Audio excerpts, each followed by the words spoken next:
Good morning, members. It seems like this is deja vu all over again. Couple announcements here. We're back in session. We'll be back on to second reading amendments to House Bill number 1. Couple of announcements for all of you. Have we already done the roll call prayer this morning? Pledge of Allegiance and the Journal Committee report. Our doctor of the day is Jennifer Ferrari. She will be here with us. I trust that she's in the house. If she's not, there she is right there. Thank you. I'm glad you're here with us.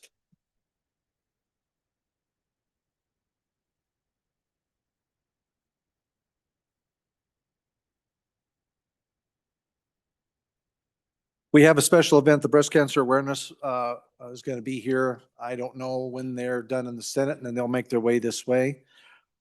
We've already done messages from the Senate, our standing committee reports. So ladies and gentlemen, we are back into second reading on bills. I think what our best bet is to just go ahead and begin, and then we'll break and allow the breast cancer awareness to take place. Then we'll get right back into it, try to make our way through this. The deadline to approve your third reading amendment is, remember, this is Wednesday. This is not Thursday. So, I mean, it's a couple people have already said, well, it's Thursday. I'm like, no, not really. We're not there yet. But tomorrow, once the budget second reading is done, your amendments have to be in. They have to be approved by 10 a.m. tomorrow. So everything has been pushed back one day, ladies and gentlemen, and we're going to work through those things as we need to. And any other issues that come properly before the body, we will address at that time. First amendment for our consideration this morning is amendment number 52 to House Bill 1. Representative Wally. Yes, wait a minute. Privilege of the floor, please. Yeah, Representative Bear, please. Madam, I apologize. Just need to get a quick privilege of the floor here. Thank you, Mr. Speaker. Thank you for your indulgence, Representative Wally. Ladies and gentlemen, I just want to make a few requests of you today. Members, we spent over 13 hours debating second reading amendments on the budget bill last night. We got through 50 amendments yesterday. That math works out to just over 15 minutes per amendment. We have 72 amendments left to go. And at our pace yesterday of over 15 minutes per amendment, we need another 18 hours at least for second reading. As your Joint Appropriations Chairman, I want everyone to have a chance to present their amendment if they so choose. But to accomplish that, we have to be willing to regulate ourselves. I would ask that the bringer of the amendment limit their debate to no more than 1 minute, and that each person speaking to an amendment limit their comments to no longer than 1 minute. I would also ask that no one speak twice on an amendment except for the bringer of the amendment.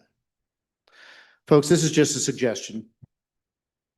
I can't enforce, none of us can enforce the requirement, but if the House is agreeable to this suggestion, I ask that you regulate yourselves and only speak once on any amendments for no longer than a minute. And if you're the bringer of the amendment, please only speak twice for no longer than a minute each time. I further suggest that we have a hard stop at 4 p.m. today. This will be for the second reading of the budget bill. This gives all members notice what time they need to get their requests in for third reading amendments into the attorney's house. We can then work other bills on second and third reading and have a short committee of the whole today. I would like the House to adjourn tonight no later than 8:30 or so that we can all get some rest. We started falling apart in our debate last night, and we're going to have another repeat. I understand we have over 126 amendments right now for third reading. So the plan for the remainder of the week would be that we would lay back third reading of the budget bill. It has to be laid back to either Friday or Saturday. I'm not sure we even need to make a motion because we have to have that 1 day between this reading and the third reading. So we're at least delayed till Friday. We could do it Saturday. That would allow us to pass all House bills that we so choose out of the committee of the whole tomorrow, which is Friday will be the deadline for committee of the whole, but out of the committees tomorrow, and finish up committee of the whole Friday. Saturday would be, if we do that, we could make Saturday strictly a day for the budget bill. Even then, it'll be very, very long day. We'll have to start early in the morning and go till midnight.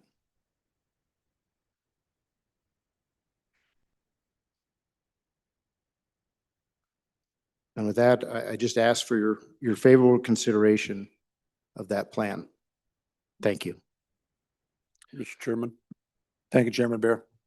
Representative Larson.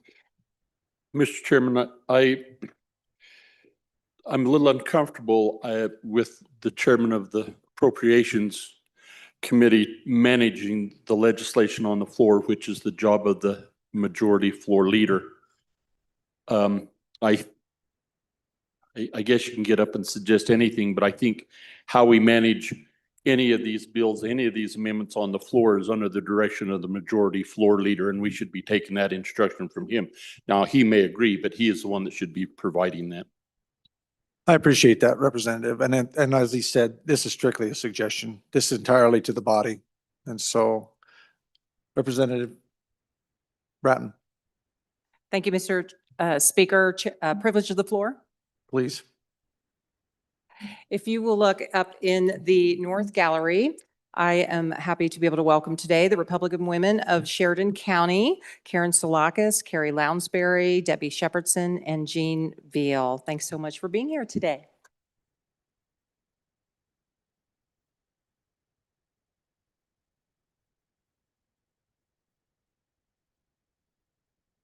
Thank you for being here. Welcome to the House.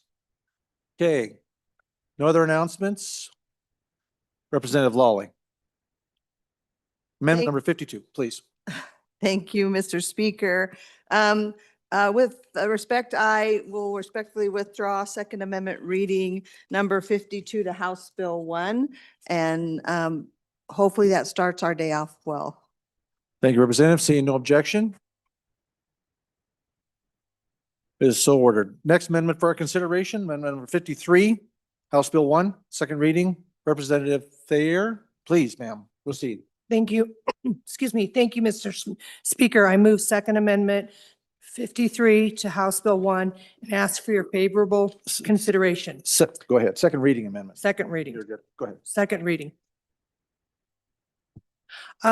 So earlier this morning, we talked about a way to take off the Band-Aid. And this is a way to take a Band-Aid, rip off the Band-Aid. This SNAP-Ed is a way to change the cycle for the Wyoming people. We talked a lot about this earlier this morning, and for the state to rise up. And we need to invest now. SNAP-Ed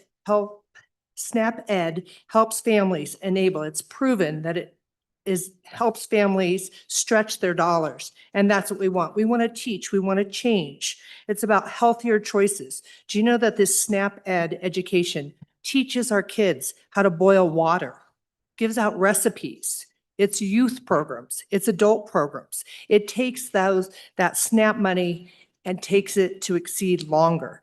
You do have a handout that I gave you yesterday, and I want you guys to realize that with this SNAP-Ed education, 52% has increased eating vegetables, 53% has increased eating fruit, and 36% are drinking less sodas. We have a program here.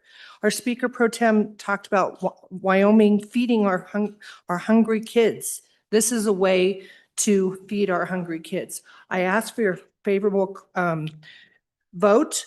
Remember, if we give a person a fish, they will eat for a day. If we teach them with this SNAP education, a proven program, that they will eat for a lifetime. Thank you. Thank you, Representative. Any members on the amendment? Representative Williams. Thank you, Mr. Speaker. I appreciate that. Absolutely correct. I'm familiar with that program in my communities. I know the names and the faces of the young adults who have benefited from that, who are eating better, doing better, being more self-sufficient because they have to in their circumstances. as a benefit of that, of this very SNAP Ed program. And so I ask for your favorable consideration. Thank you. Representative Chesty. Thank you, Mr. Speaker. Strongly in favor of this amendment. I've been working on the food insecurity issue in Wyoming for several years now. And over the summer, I had the opportunity to visit with several food banks, including the Food Bank of Wyoming, meet with a number of food insecurity advocates.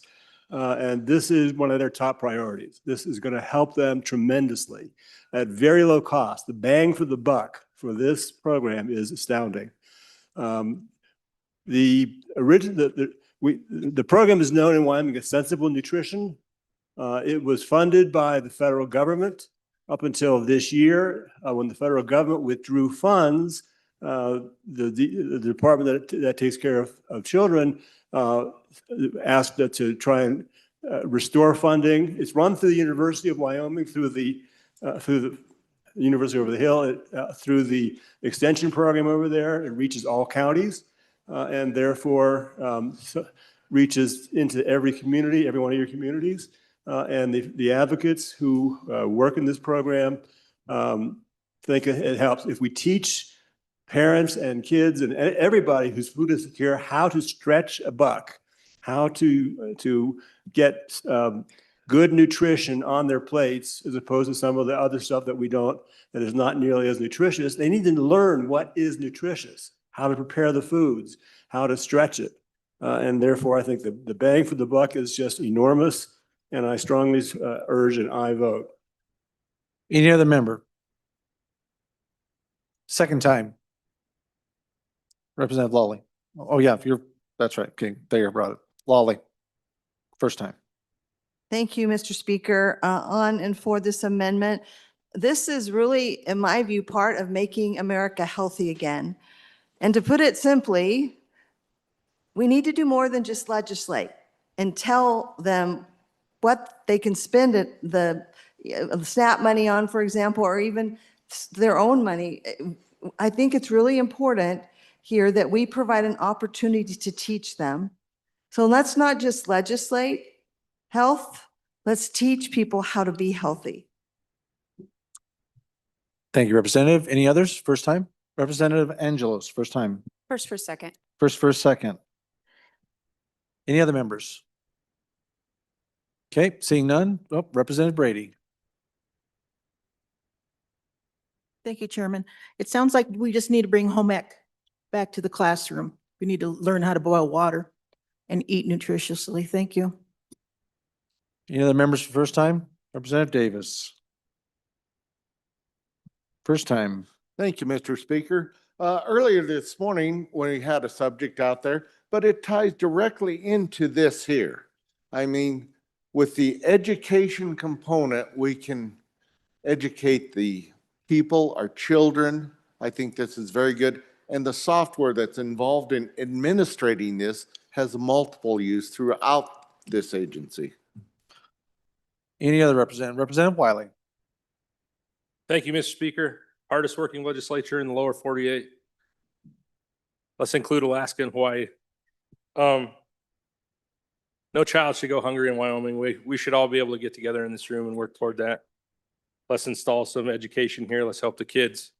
Not every kid can leave the house in the morning and walk to church for a meal. Not every kid, heck, can even get to school on time for a meal in the morning. Maybe at lunch, go home, wait for the night. Come on, this isn't rocket science. No kid should go hungry in Wyoming. Representative Larson, JT. Thank you, Mr. Speaker.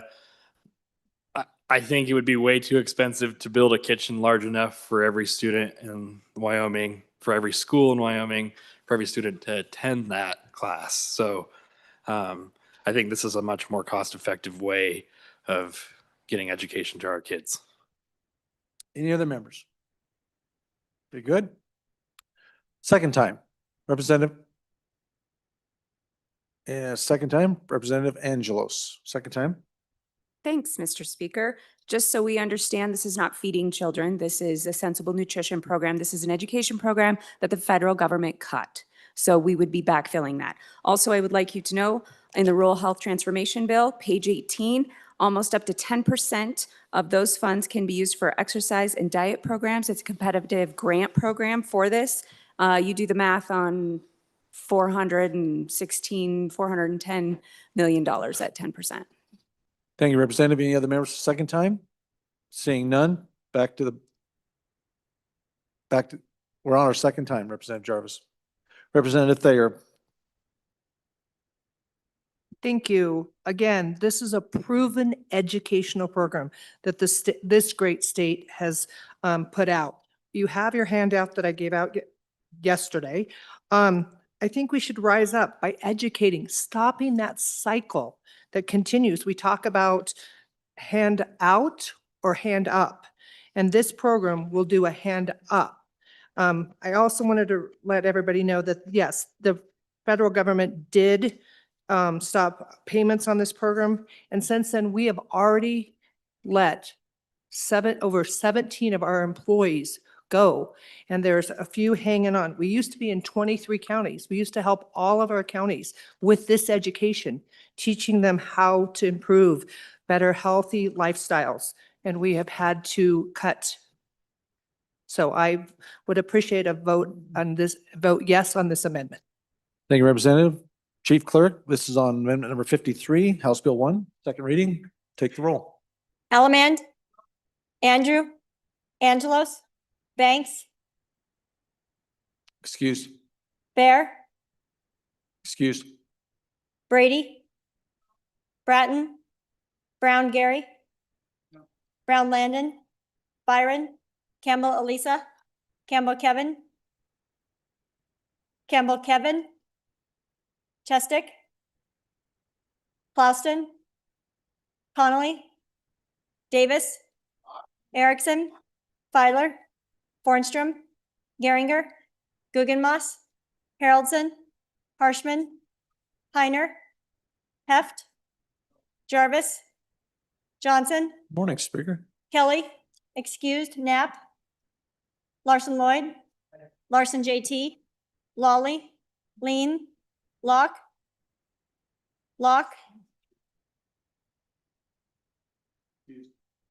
Lucas, McCann, Nicholas, Ottman, Pendergraft, Posey, Provenza, Riggins, Rodriguez Williams, Schmid, Sherwood, Singh, Smith, Storer, Strzok, Stivar, Tarver, Thayer, Washut, Wasserberger, Webb, Weber, Worf, Williams, Winter, Wiley, Yin. Mr. Speaker, are there any changes? Bear, excused to, no. Further changes? Closing vote. Vote closed. 26 aye, 32 no, 4 excused. By your vote, you have chosen not to adopt amendment number 53 to House Bill 1, second reading. Next amendment for our consideration. Amendment number 54 to House Bill 1, Representative Lawley. Thank you, Mr. Speaker. I respectfully withdraw House Bill 1, second reading amendment number 54. Thank you, Representative. Without objection, the amendment has been withdrawn. Next amendment for our consideration, amendment number 55, Representative Lawley. Thank you, Mr. Speaker. I respectfully withdraw House Bill 1, second reading amendment 55. Without objection, thank you, Representative. Next amendment for our consideration, number 56. Representative Lawley. We're on a roll, Mr. Speaker. Thank you. Let's keep it going, Representative. I respectfully withdraw House Bill Second Amendment reading number 56. Without objection of the body. Amendment has been withdrawn. Next amendment for our consideration, amendment number 57 to House Bill 1, second reading. That belongs to Representative Bear. Representative Bear, please. Thank you, Mr. Speaker. I will respectfully withdraw second reading amendment number 57 to House Bill number 1. Thank you, Representative. Without objection from the body. 57 has been withdrawn. Next amendment for our consideration, amendment number 58. You're kidding. Representative Lawley, ironically, please. I told you we were on a roll, Mr. Speaker. I respectfully withdraw second reading amendment to House Bill number 1, excuse me, second reading amendment 58 to House Bill number 1. Without objection, the amendment has been withdrawn. Next amendment for our consideration is amendment number 59 to House Bill 1, second reading. Representative Larson Lloyd. Please, sir. Thank you, Mr. Speaker. I'd like to move second reading amendment number 59 to House Bill 1. Folks, this is regarding in the Community College Commission budget regarding Wyoming Public Television, which has for 25 years run on the same standard budget as it did coming into this year. With the defunding of the Corporation for Public Broadcasting, which provided 50% of the operating costs for Wyoming Public Television, they are now coming to us and asking to put $3 million into their budget for the operating costs of Wyoming Public Television. There's some, besides doing all of our interim committee meetings and broadcasting and all of the great documentaries that they do and providing educational resources to our K-12 students as well as the community colleges and homeschoolers throughout the state. They also provide a very critical emergency management system. There's over 58 towers that Wyoming Public Television managed that is part of the integrated public alert warning system. They operate and maintain those 58 towers and that continually monitors emergency alerts, including all 23 counties. And when the alerts are served, they're distributed broadly across Wyoming Public Television's platforms, which is television, cable systems, satellite providers, online streaming services. This wide reach helps ensure that emergency information is delivered to the public quickly, reliably, and regardless of how the viewers access television services. I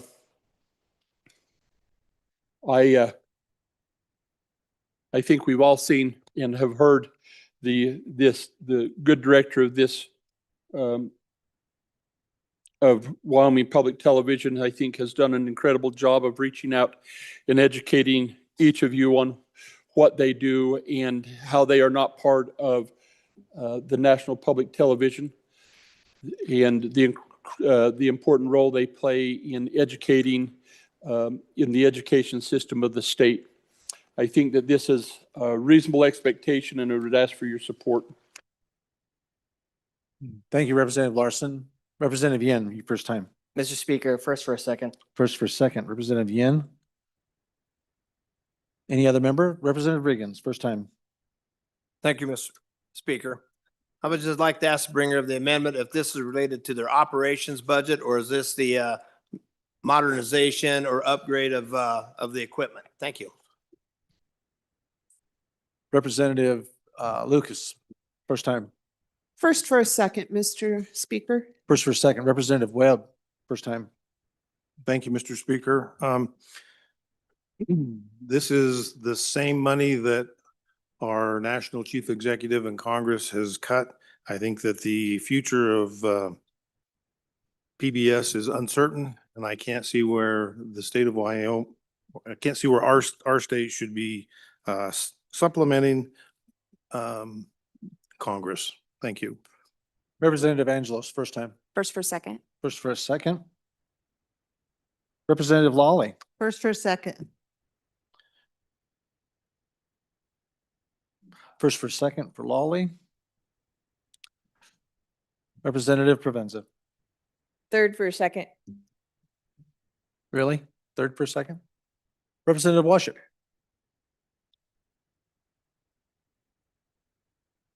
Thank you, Mr. Speaker. Just a question for the bringer. When public broadcasting takes care of our YouTube broadcasts of our interim meetings and our legislative events and so forth, how is that compensated? Does that come out of the regular general fund, or do we contract with them from money that we appropriate to the legislature for them to provide those services to us? So that's my question. Any other members for their first time? Representative Pendergraft, first time. Thank you, Mr. Speaker. To the last speaker, yeah, that has been compensated in the new budget that we will handle that in-house. It's been provided for there. Representative Brown. Oh, no. Any others first time? That it? Second time? Any members, second time on the amendment? Amendment number 59. Seeing none, I guess, back to the bringer. Representative Larson. Thank you, Mr. Speaker. Try to see if I can't answer a couple of these questions, and to the chairman of committee number 1. Just to help you understand the costs and how that has to date, we have appropriated $400,000 to the station since 2017 when these services began, when we started doing the broadcasting of our committee meetings. To date, they billed approximately $84,000 for these services. So it's about a $316,000 savings that the station has passed on to the state of Wyoming that arguably they could have. They've been very judicious in the way they've used those operating costs. Traveled over 35,000 miles in that course of time, and really in days covered since 2017, 1 full year doing those type of broadcasts, and they've done all of that within $84,000. I think it's really important from the down to the representative down where that fort is that Bridger built. It's easy to confuse Wyoming Public Television with PBS. Not even related. Wyoming Public Television can request through an affiliation to receive programming from PBS, but have no requirements. But they receive funding from the Corporation of Public Broadcasting, which is where PBS also got their funding. So when they defunded the national PBS, that funding also impacted, the cuts in that funding also impacted every state's local public television station as well. And so it's a little different beast there. The question from the good representative that likes to ride motorcycles and have heart surgery, he asked if this was their operating budget, or if it was to do the major maintenance upgrades on the towers. And if you look at their budget, there was 2 requests that this agency brought. One was for these operating costs, $3 million, which replaces the cuts that that came from the feds. And the other, they had a $3.6 million request for major maintenance on the towers, replacing generators and things that are just wearing out in the tower sites. They're asking in this amendment is for the $3 million for operating costs, which includes, by the way, travel and routine maintenance on all 58 sites of these tower sites. And so very important component of the operation and day-to-day operation of Wyoming Public Television. Thank you, Mr. Speaker. Thank you, Representative Larson, excuse me. Okay, members, you're voting on amendment number 59 to House Bill number 1, second reading amendment. Chief Clerk, please call the roll.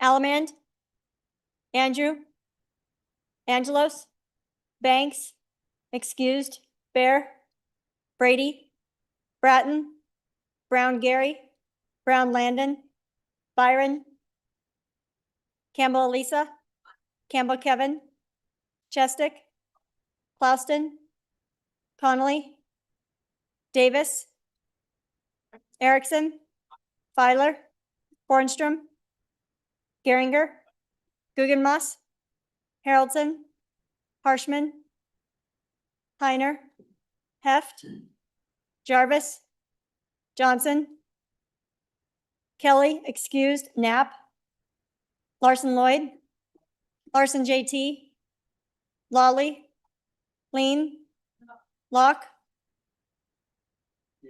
Lucas, McCann, Nicholas, Ottman, Pendergraft, Posey, Provenza, Riggins, Rodriguez Williams, Schmid, Sherwood, Singh, Smith, Storer, Strock, Stivar, Tarver, Thayer, Washut, Wasserberger, Webb, Weber, Wharf, Williams, Winter, Wiley, Yin. Mr. Speaker, are there any changes? Riggins?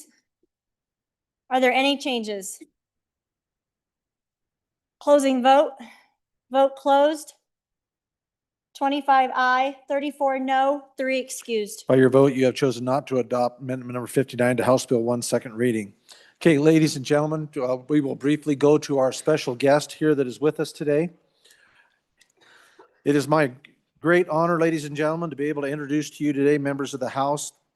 We'd like to welcome representatives of the Wyoming Breast Cancer Initiative, who will provide an update on their efforts to raise awareness and expand breast cancer prevention across Wyoming. Please help me in welcoming their team, Karen Rossetti, Stacy Buckholz. Welcome, ladies. Welcome to the House.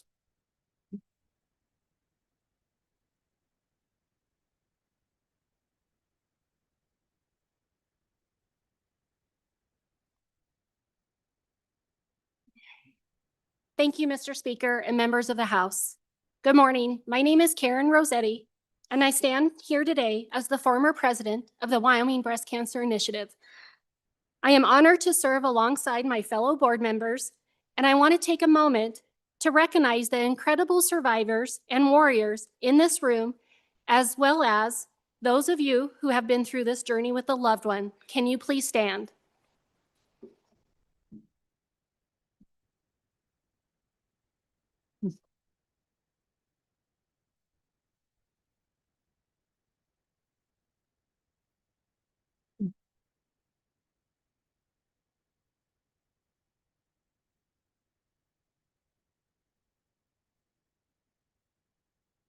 Your strength is the heartbeat of everything we do.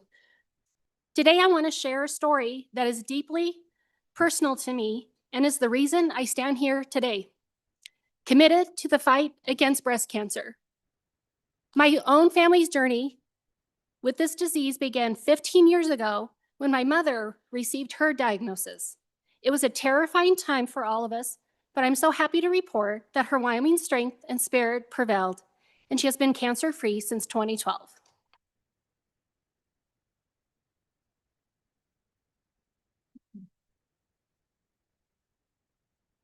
Five years ago, I found myself faced with my own journey. Hearing those words, "You have breast cancer," is an experience that changes everything. I am grateful to share that I've completed my treatments, and I have been cancer-free ever since. But beyond my own health, my story is a testament to one simple, critical action: screening. I know firsthand how important screenings can be because my cancer was found on my very first mammogram. The moment of early detection made all the difference in my outcome. My mother's experience and mine have given me a unique perspective, and it is a tremendous honor to be in a position to give back. This is why I'm so dedicated to the mission of the Wyoming Breast Cancer Initiative. I'm dedicated to using my voice and my experience to bridge the gap between Wyoming residents and life-saving screenings they deserve. The resources provided by this initiative are just not options. They are essential tools in our fight, and I'm committed to ensuring they reach every corner of our state. Every dollar raised stays right here in Wyoming. For the past 10 years, WBCI has funded more than 1,500 screenings and diagnostic tests, over 6,000 clinical breast exams, and supported thousands of patients through counseling, navigation, and survivorship services. The Wyoming Breast Cancer Initiative serves your constituents across this great state. In 2025, the initiative served 21 counties. Our goal is to reach all counties in Wyoming, and I am proud to support their work. Please continue to share our information widely to help other Wyoming residents who may need our services. Thank you.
The House would like to thank Ms. Rossetti and Ms. Buckholz for joining us here today and all of their efforts for the great effort. We want to recognize one young lady in the balcony up there too. Representatives, that's Mary Throne, former representative right here. If you could just give her a round of applause for being here and obviously being a very big part of this progress. So thank you, former Representative Throne, for being here. Thank you, Ms. Throne, for being here. Speaker. Yes, Representative Brown. Please. Mr. Speaker, we also have a young lady up in the South Gallery there wearing a pink shirt, and that is our good esteemed mother of a former body member here, and she's actually a longtime member that used to take care of our desks down here and help us out a ton. But Miss Sandy Pedersen is up there in the gallery, and I just want to say we love you so much.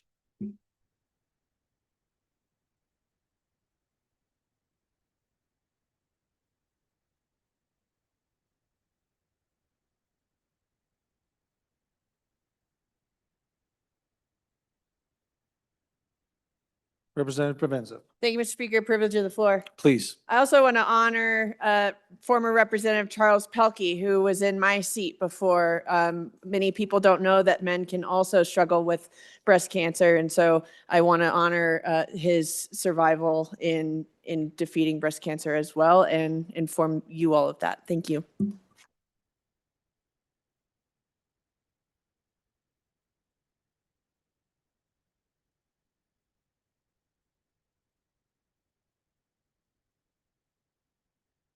Before we go on, Representative Filer, please. Thanks, Mr. Speaker. Can I have a quick privilege? Yes, you may. Please proceed. All right, Mr. Speaker. I know you already introduced this person, but I think there's a little bit more to be said. Members of the House, it's an honor to introduce someone who represents the very best of Wyoming, a former Representative Mary Throne. Let me tell you a little bit about her. Years ago, my first term serving in this body, Mary is fighting one of the toughest battles a person could face, breast cancer. Many would have understandably understood if she stepped back, but she didn't. Even while facing the physical and emotional weight of that fight, she never stopped serving. She never stopped mentoring. She certainly never stopped caring about this institution or the people in it. As a freshman legislator trying to find my footing, I saw firsthand her willingness to guide, to encourage, and to make sure not only I succeeded, but everybody in this house succeeded. Her passion for Wyoming never wavered, even as she was battling the evil that was trying to take her from all of us. That kind of resilience cannot be taught. It comes from the depth faith, deep love, unshakable commitment to something bigger than yourself.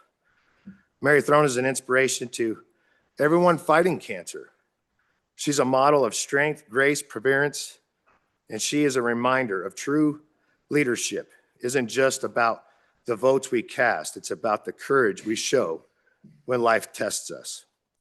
So again, House, will you please help me in welcoming Mary Throne?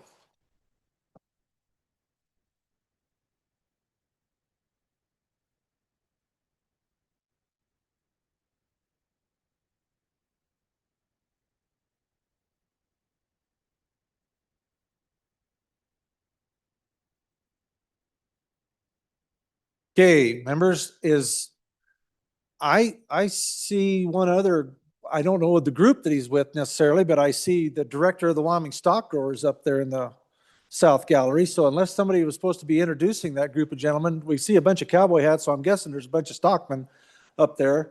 So Jim McGagna, if you'd please rise and be recognized. Thank you for all of your efforts, sir, on the behalf of Wyoming agriculture in this house. So thank you for being here, sir, and the stock growers.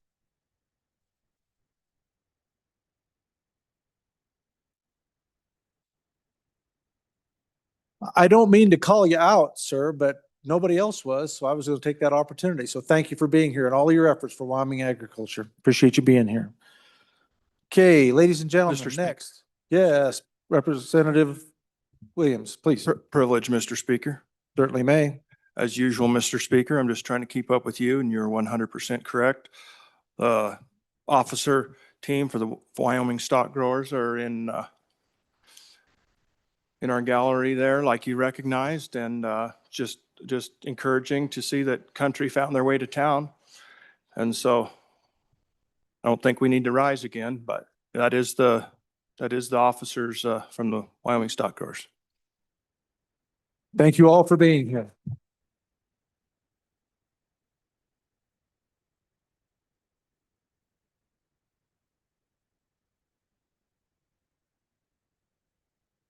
Welcome and thank you for coming to the House. Representative Connolly. Are you got an amendment coming or?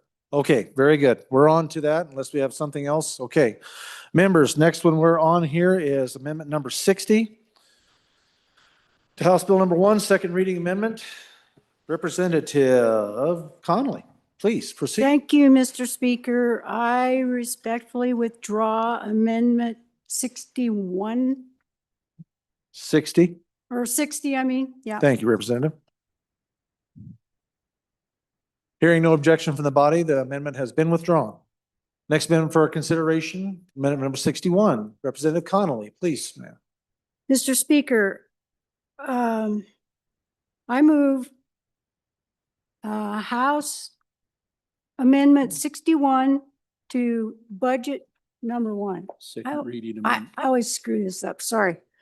I move second reading amendments. Number 2 to House Bill 61. That's 61. And ask for your favorable. There is a lot of grace here, Representative Connolly. We had a late night last night, so that's all right. I really apologize. You just go right ahead, ma'am. You're all right. Because I've got another one right behind it. And it'll be the next number in the, so it's all gonna be easy. You go right ahead now. But anyway, this amendment has to do again with our state forestry and our fire services. This is to fund the public information officer piece. Still can get her. Let's try and move it one more time. Can we do that? Okay, we're going to do this again. So I move second reading amendment 61 to House Bill 1. How's that? Thank you, Representative Connolly. You fire away. Okay. Okay. Now, to the key thing, this public information officer is critical to fire management. They serve a vital link between incident command teams and the public. And during wildfires and other fire emergencies, communities depend on timely, accurate information to make life-saving decisions. PIOs coordinate clear messaging about evacuation orders, safety precautions, road closures, fire behavior, and they help reduce confusion and panic. In complex incidents, such as those managed under systems used by the Forest Service and Federal Emergency Management Agency, PIOs ensure consistent communication across multiple jurisdictions. And one of the other big things they do is they also monitor rumors and misinformation, correct inaccuracies, and maintain transparency with media and stakeholders. Now, it may seem that this position, you don't really need it. It's in the ICS structure. It's one of the positions that answers directly to the incident command on the fire. And we all know kind of what happened last year with some of our fires, like the house fire and the fires in Campbell County. And there was a lot of confusion, misinformation, different things going on, where if a public information officer could have been right there on the spot, things might not have been quite as confusing during the incident initial attack. And I think it could have prevented a lot of angry, maybe public. I don't know if angry is the right word. There was a lot of confusion. And that's why if you had your public information officer on the incident as soon as it happens, they can help coordinate.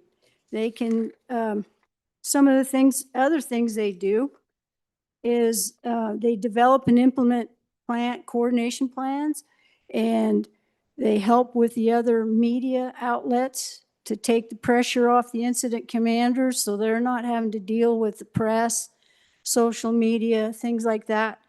And it allows those folks to do the job that they need to do to help put the fire out. So they also can maintain the website for the fires where people can go on and look and see what's going on in real time with the fires. And they also liaison with different agencies and branches of the government and partner with special interest groups. So this is a really key piece to fighting fire. So I would ask for your favorable support on this amendment. Thank you, Representative Connolly. Any members on the amendment? First time. Representative Webb. Thank you, Mr. Speaker. As with all full-time positions, we need to carefully evaluate the need between the want. As has been said earlier, let's walk before we run and grow government slowly. FTEs lead to more general fund expenses in the future.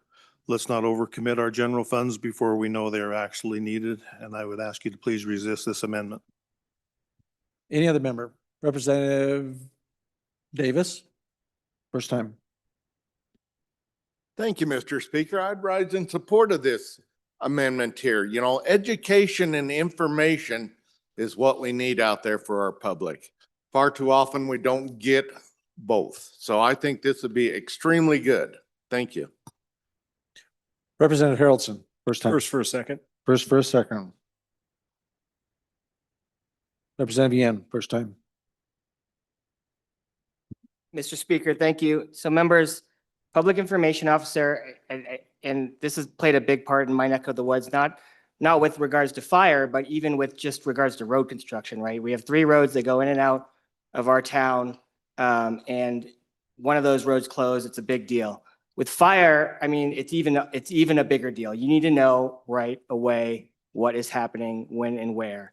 So I would urge you to really acknowledge that this isn't a need or a want. This is about public safety, immediate public safety when a fire happens, that communication can get out as accurately and as quickly as possible. So if you have thoughts on whether we actually need this position, ask your fire folks in your neck of the woods. ask him, do you think it's important that we have someone that gets the information out quickly and accurately, or do you think we should not have that person? So with that, ask for your favorable consideration. Thank you, Mr. Speaker. Any other representatives? First time on the amendment.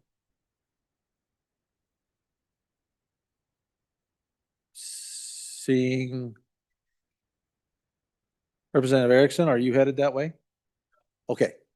Any other representatives? None? Second time. Representative Harrelson. Thank you, Mr. Speaker, and good morning. Good morning. Good morning, body. So talking about fire again this morning. This last year when your JAC took up fire as an interim topic instead of a task force, one of the things that I really, I believe is it's hard to have conversation in an area you don't have expertise in and experience in. And so for me, not being a wildland firefighter, I was at a disadvantage. So what I did is I called my wildland firefighters and said, well, I need to go get my red card because that's the first step. Let's get that taken care of and let's get some education under our belt. I believe we as representatives owe that to the people to know what we're talking about. And then I worked very closely with the amazing staff of this agency as we talked about wildland fire. And really what we were told is this: we're thin on our smoke buster crew. We need to have a conversation about modules. And we need to give a little bit of space into our structure of employees so that we aren't trying to do 10 things at once. And if we could do that, if we could get those modules put together with the module leaders, those full times, those 9-month part times and those 6-month part times, we truly would be in a place we've never been, and this would be amazing. And this conversation about these positions wasn't even a conversation that moved forward, nor was something, because I've had real conversations. One thing that listening, if I talk with these individuals that run these agencies, I say, bottom line, what do you need to do your job? Because I think we owe that to them, and these positions never came up. So I would resist this. I believe that what we've done is we've expanded this department exponentially. And that's good. It's a dry year. We've had dry years and we've had unprecedented fire conditions. But I believe that this is not needed and it's taking it too far. So I would ask that we vote this one down and just continue to move forward with the amazing work we've done for the fire side of this state. And with that, would ask for no vote. Thank you, Representative Yin. Members, for the second time, I have Davis, Webb, and Yin. No others? Representative Connolly, please. Thank you, Mr. Speaker. I think one of the things is when you're asking the firefighters that are actually on the ground fighting the fire, they may not say a PIO is something they really need because they're not thinking about that piece of the fire. They're there to suppress the fire, to get the engines where they need to do. They're there for logistical reasons. This position, this PIO position is in the overhead and works with the incident commander of the fire, the operations chief, plans, section, and admin. PIO answers directly to the incident commander. And the reason this position is important is because the idea is to free that commander up and the operations chief to do the job that the last speaker was talking about, on the ground fighting the fire. So it's a critical position to have, and I just hope you support the amendment. Thank you, Representative. Body, you're voting on second reading amendment number 61 to House Bill 1. Chief Clerk, please call the roll. Allemand, Andrew, Angelos, Banks, excused, Bear, Brady, Bratton, Brown Gary, Brown Landon, Byron, Campbell Lisa, Campbell Kevin, Chestick, Plouston, Connolly, Davis, Erickson, Filer, Hornstrom, Geringer, Guggenmoss, Haroldson, Harshman, Heiner, Heft, Jarvis, Johnson, Kelly, excused, Knapp, Larson Lloyd, Larson JT, Lawley, Lean, Locke, Lucas, McCann, Nicholas, Ottman, Pendergraft, Posey, Provenza, Riggins, Rodriguez Williams, Schmid, Sherwood, Singh, Smith, Storer, Strock, Stivar, Tarver, Thayer, Wasserberger, Webb, Weber, Worf, Williams, Winter, Wiley, Yin. Mr. Speaker, No. are there any changes? Are there any changes? Closing vote. Vote closed. 17 aye, 43 no, 2 excused. By your vote, you have chosen not to adopt amendment number 61 to House Bill number 1, second reading. Next amendment for our consideration, amendment number 62 to House Bill 1. Representative Connolly, please. Thank you, Mr. Speaker. I move second reading Amendment 62 to House Bill 1. Perfect. Please proceed. Thank you. This is another position that probably folks don't realize just how valuable it is for the fire administration assistant position. And this is another one that works with more or less an overhead piece that keeps the fire accounting, and it will assist with addressing the incident, which are increasing complexity and duration in the cost. You've got to have timely payment for firefighters, vendors, cooperators, and to safeguard against audit findings. And without a dedicated fire business assistant, critical functions fall to operations or logistics, like I was talking before, to their staff who lack the time and the expertise, increasing the risk of errors, delays, and financial management. The financial piece of managing these fires is huge.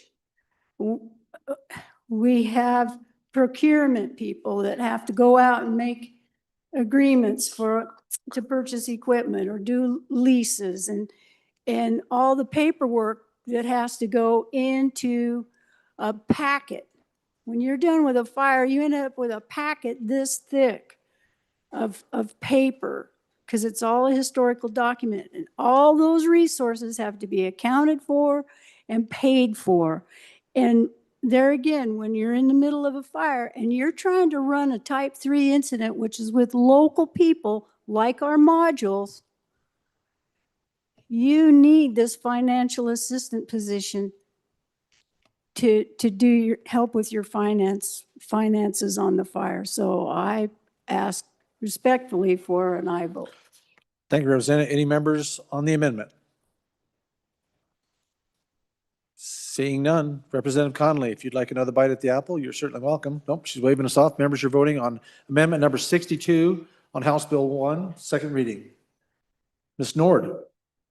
Allemand, Andrew, Angelos, Banks excused, Bear, Brady, Bratton, Brown Gary, Brown Landon, Byron, Campbell Elisa, Campbell Kevin, Chestick, Clouston, Connolly, Davis, Erickson, Filer, Bornstrom, Geringer, Gugemas, Haroldson, Harshman, Heiner, Heft, Jarvis, Johnson, Kelly excused, Knapp, Larson Lloyd, Larson JT, Lawley, Lean, Locke, Lucas,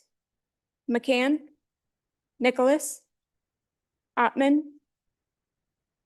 Pendergraft, Posey, Provenza, Riggins, Rodriguez Williams, Schmid, Sherwood, Singh, Smith, Storer, Strack, Stivar, Tarver, Thayer, Washit, Wasserberger, Webb, Weber, Worf, Williams, Winter, Wiley, Yin. Mr. Speaker, No. are there any changes? Are there any changes? Closing vote. Vote closed. 19 aye, 41 no, 2 excused. By your vote, you have chosen not to adopt the amendment number 62 to House Bill number 1. Next amendment for our consideration, House Bill number 163.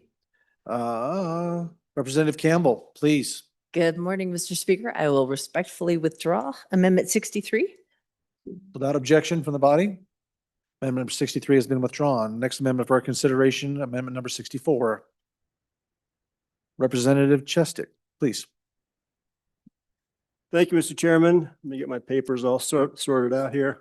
I would respectfully like to withdraw second reading amendment number 64 to House Bill number 1. Seeing no objection from the body, amendment has been withdrawn. Next amendment for our consideration, amendment number 65. Representative Chestick, please, sir. Thank you, Mr. Chairman. I hereby move second reading amendment number 65 to House Bill number 1. Members, this is a constituent request. The organization, the student government of the students at the Great University over the Hill unanimously passed a resolution to this effect, and I'm bringing their request to this board.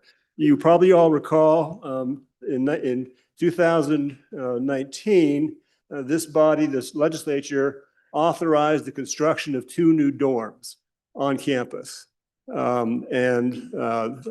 dorms are now completed, and as of last month, the second one is now occupied and that construction project has been completed. The bill that authorized the construction of the dorms included language, and I'll read the language to you, one sentence. It says, the area east of the Wyoming Union shall be a common space that accentuates the history, climate, and outdoor nature of Wyoming. That space was closed during construction and was actually occupied by the construction company to be the headquarters, the staging area for the construction project. They have now completed the project. I drove by there over the weekend, and all the construction staging stuff is gone. It is still fenced off, and it looks like a parking lot, but no further construction has been done yet.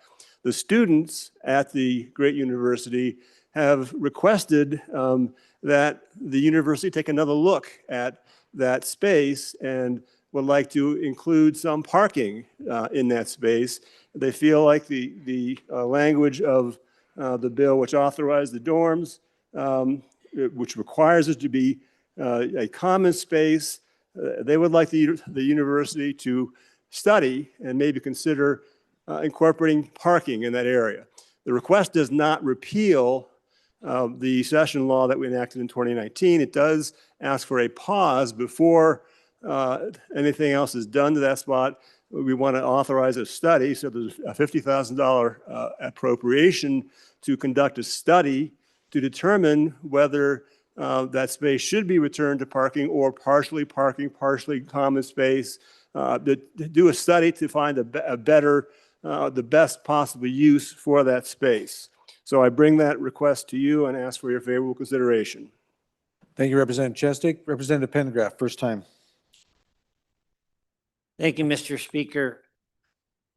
On and opposed. I think sometimes we need to take a step back and use a little of what I would call common sense. There is a university down south in the Crescent City that fancies themselves the Green Wave. And they had a president who, after they had built a section of buildings, they built 2, 3, 4 buildings. And they came in and they wanted to do a big study and figure out, where do we put the sidewalks? How do we do this properly? And the president stood up and said, do nothing for 1 year. At the end of that year, the students, as they migrated from building to building, had worn paths. And he walked out and he would point to the paths to put a sidewalk there, put a sidewalk there, put a sidewalk there. There are projects that can be done with a little bit of common sense. Any other members, first time? Seeing none, second time? Representative Chestick, please. Thank you, Mr. Chairman. I urge an aye vote. Thank you, Representative. Members, you are voting on amendment number 65 to House Bill number 1, second reading. Assistant Chief Clerk, please call the roll. Alamand, Andrew, Angelos, Banks excused, Bear, Brady, Bratton, Brown Gary, Brown Landon, Byron, Campbell Elisa, Campbell Kevin, Chestick, Clouston, Connolly, Davis, Erickson, Filer, Hornstrom, Geringer, Gugemas, Haroldson, Harshman, Heiner, Heft, Jarvis, Johnson, Kelly excused, Knapp, Larson Lloyd, Larson JT, Lawley, Lean, Locke, Lucas, McCann, Nicholas, Ottman, Pendergraft, Posey, Provenza, Riggins, Rodriguez Williams, Schmid, Sherwood, Singh, Smith, Storr, Strock, Stivar, Tarver, Thayer, Washit, Wasserberger, Webb, Weber, Wharf, Williams, Winter, Wiley, Yin. Mr. Speaker, No. are there any changes? Jarvis, aye to no. Further changes? Further changes? Closing vote? Vote closed. 7 aye, 53 no, 2 excused. By your vote, you have chosen not to adopt amendment number 65 to House Bill number 1, second reading. Next amendment for our consideration, House Bill number 1, amendment number 66, Representative Chestick. Thank you, Mr. Speaker. I move second reading amendment number 66 to House Bill 1 and ask for your favorable consideration.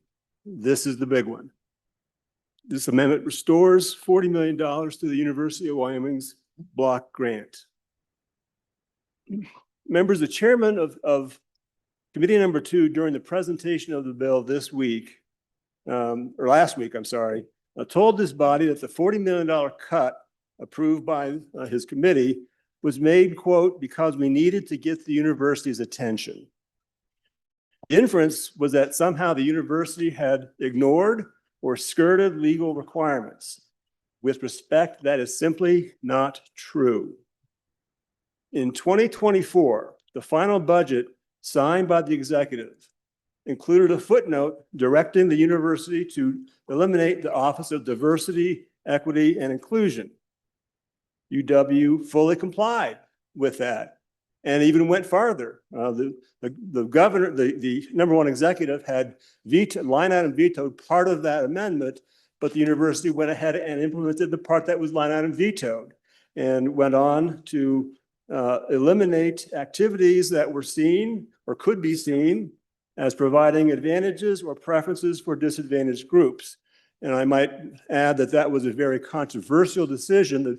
The trustees took a lot of heat for that decision. A lot of members of the faculty A lot of students were very upset with the way the trustees went beyond what this body actually did and implemented what the whole amendment had required.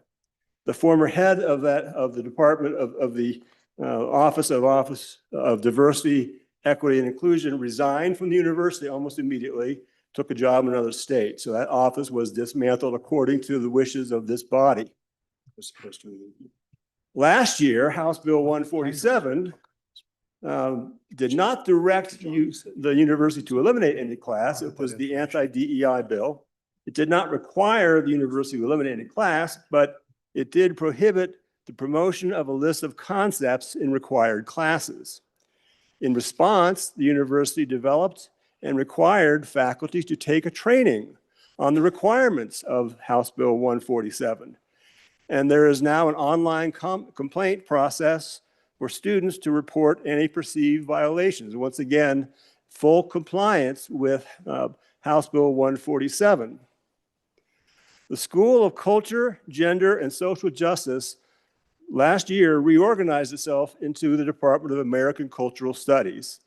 As part of that reorganization, the school eliminated majors in gender studies and African American studies, and close to 30 courses were eliminated. The course in ecofeminism that you have heard about was eliminated as part of that reorganization. By the way, in the history of the university, that class had been taught 3 times to small groups of students. The last time it was taught was in 2024. I think these actions show that the legislature did indeed get the full attention of the university. The university has acted in complete good faith in complying with the funding directives of this body.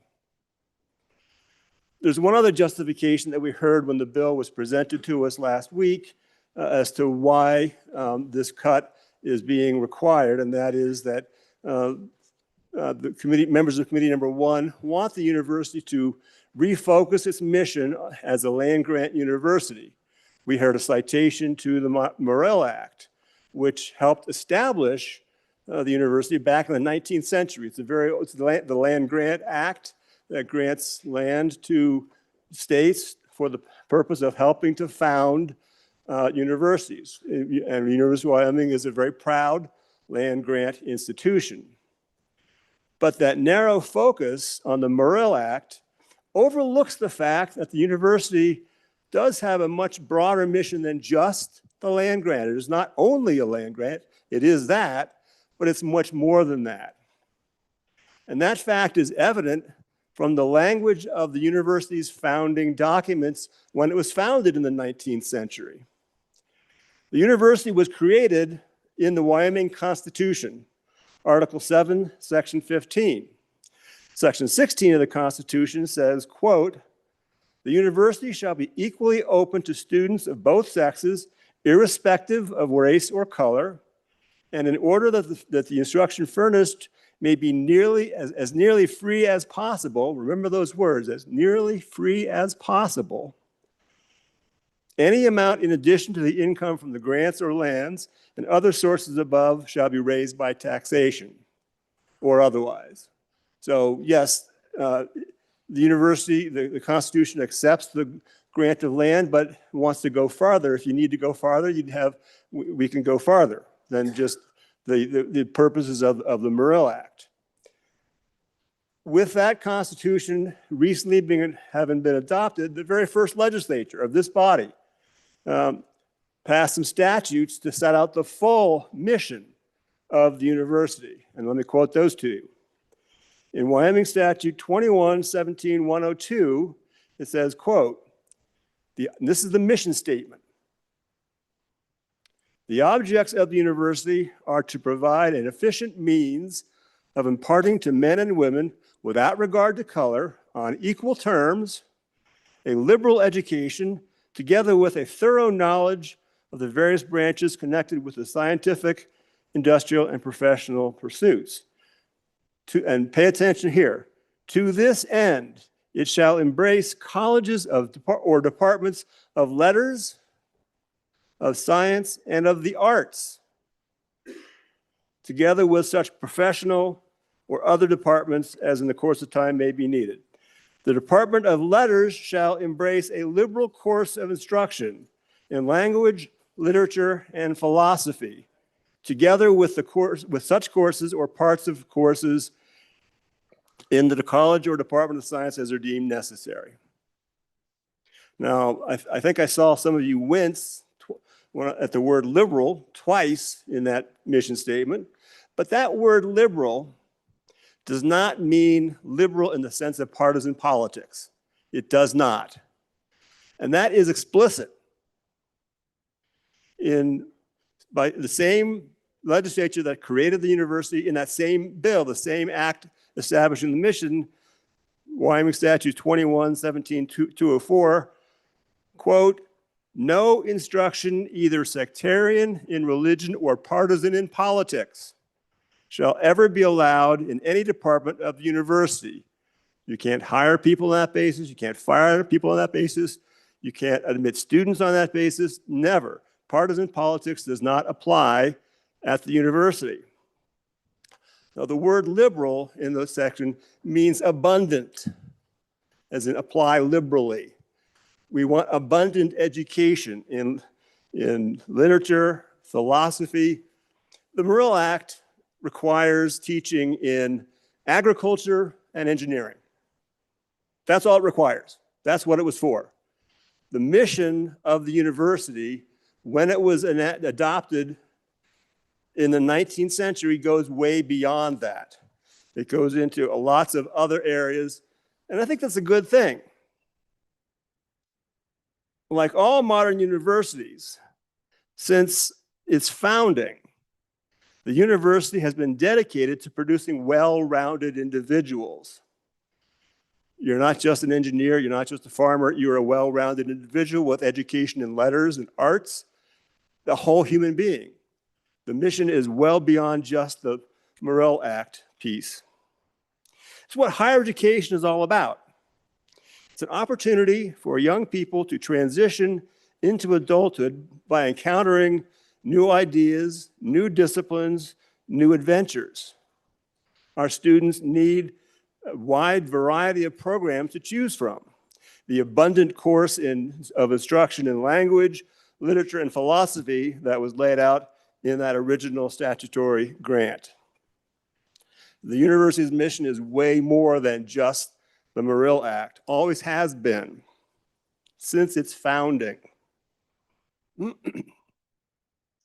During the budget presentation last week, I heard a lot of members in this chamber praising the concept that the world needs more cowboys. I embrace that enthusiasm. I agree. We do need more cowboys and cowgirls. But cowboys and cowgirls do not need to be protected from new ideas or new people. They don't need protection. They need to embrace new ideas and new people. That's the whole purpose of a college education. Our kids, our sons and daughters go to university to prepare themselves for the wider world. I always called that the real world. When I was in college, I always thought what came after college was the real world, right? In order to thrive, a young person needs critical thinking skills. That is the entire point of a university education, to allow students to develop their critical thinking skills. They need to learn how to solve problems. When they enter the real world, they will have to solve problems. An essential part of gaining that skill of solving problems and critical thinking is expanding and then challenging your knowledge, testing that knowledge and belief against new ideas. Doing this helps a student sharpen his or her thinking, helps them discard ideas or positions that don't stand up to better or stronger ideas or to new knowledge. And we all know that our students, when they enter the real world, will certainly encounter many new ideas, new people, new cultures. They're going to need to deal with those new ideas. And if we don't help them, give them the critical thinking skills and the respect for others, they're going to have a lot of others to deal with in the real world. If we're not training them to respect others and to deal with new information, we would be failing them in the most fundamental way. Members, the $40 million cut to the university's block grant won't get their attention. You have their attention. They have complied with everything you have requested them to do. No, this cut will do nothing but weaken the university. It will result in layoffs of teaching staff, even closing programs. The harm will be exacerbated in programs that were not picked to win. The bill picks winners. The colleges of agriculture and education and several other programs are picked to win. They are to be protected from this cut, which means the cut to the other departments is even deeper. The cuts send a message to our young people that the state really doesn't care about their education at all. A weaker university will have a harder time attracting and keeping students. We all bemoan the fact that Wyoming's biggest export is our young men and women. They go to university, they leave the state. We hate that. We want them to stay here. This will make them want to leave. This cut will drive away more students and accelerate the brain drain we all worry about. I urge you to vote yes on second reading Amendment 66 of House Bill 1. Thank you, Speaker Nyman, for your first time. Thank you, Mr. Speaker Pro Tem. Just some information and just kind of some things for all of the body to consider as we discuss this reduction in funding to the university. When this discussion first started coming up, we started doing some looking into how we and what we spend on in the University of Wyoming, our good university over the hill. It made me start to kind of look into some of the different information that the university provides. And so for your consideration and something where we can actually look at some potential things that will help the university to look at some areas where they maybe can improve. So just follow along with me on some of this information. Using 2024 current data, we have about 900 administrative positions compared to 774 instructional positions. That's an estimate from the university. Right now at the University of Wyoming, at our good university over the hill. It is in the amendment, so we can say. Okay, well, then we won't fuss about it. At our good university, currently, student to instructor ratios at the University of Wyoming, we have about 3,900 benefited staff. We have 6,900 total employees. Divide that out, ladies and gentlemen. We have 10,819 students currently enrolled. Our student to employee ratio at our university is 1.5 students for every employee. We almost have 1-to-1 employee to student ratio at the University of Wyoming.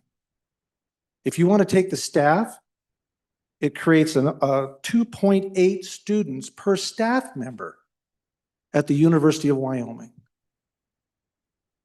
Now, I don't know about you, ladies and gentlemen, but I don't know a business that can sustain that.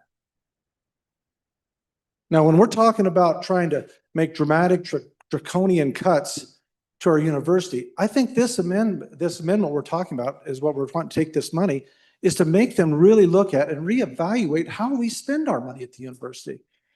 There is not a university around us that even comes close to the amount of administration that we have. I'll give you some numbers. 12.5% of it is directly leadership. 40% of our budget is in business and financial operations. Student and academic affairs administration, 24%. Office and administration, 23.5%. Comparatively, institutions, comparison, administration, percent of the workforce. The university up north where the pipeline came down from, or whatever you want to call it, where there's polar bears, grizzly bears, things like that. 22% of their budget is administration. State to the south of us, Mexico New, 21%. Our state directly to our west, 19%. State just to our north, 20%. The state to our immediate sister to the south and our east and our west, 19%. Administration in our university, 28%. We're the highest of all of them. Why is that not something that we should be looking into? How is that sustainable, ladies and gentlemen? And if our answer right now in the budget is just to give more money, that's not the answer. That's not fair to anybody. As far as the idea is that we're trying to harm education and harm students, that's not true. That's not true at all. We want our university to be an example to our students of efficient operation, business management, showing them that we know how to best manage the taxpayers' money. How do you efficiently manage taxpayers' money in Wyoming with a 1.5 students per employee ratio?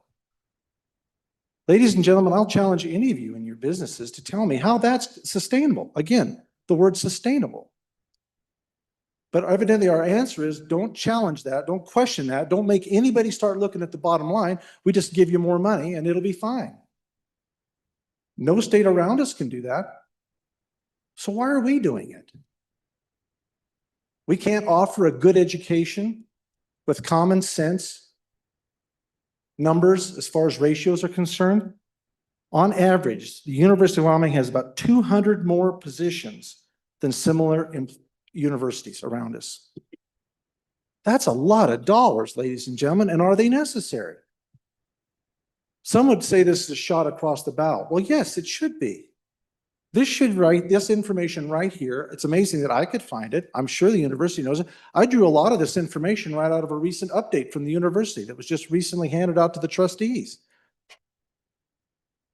I mean, it didn't take much. Take the total number of students and divide it by the total number of employees.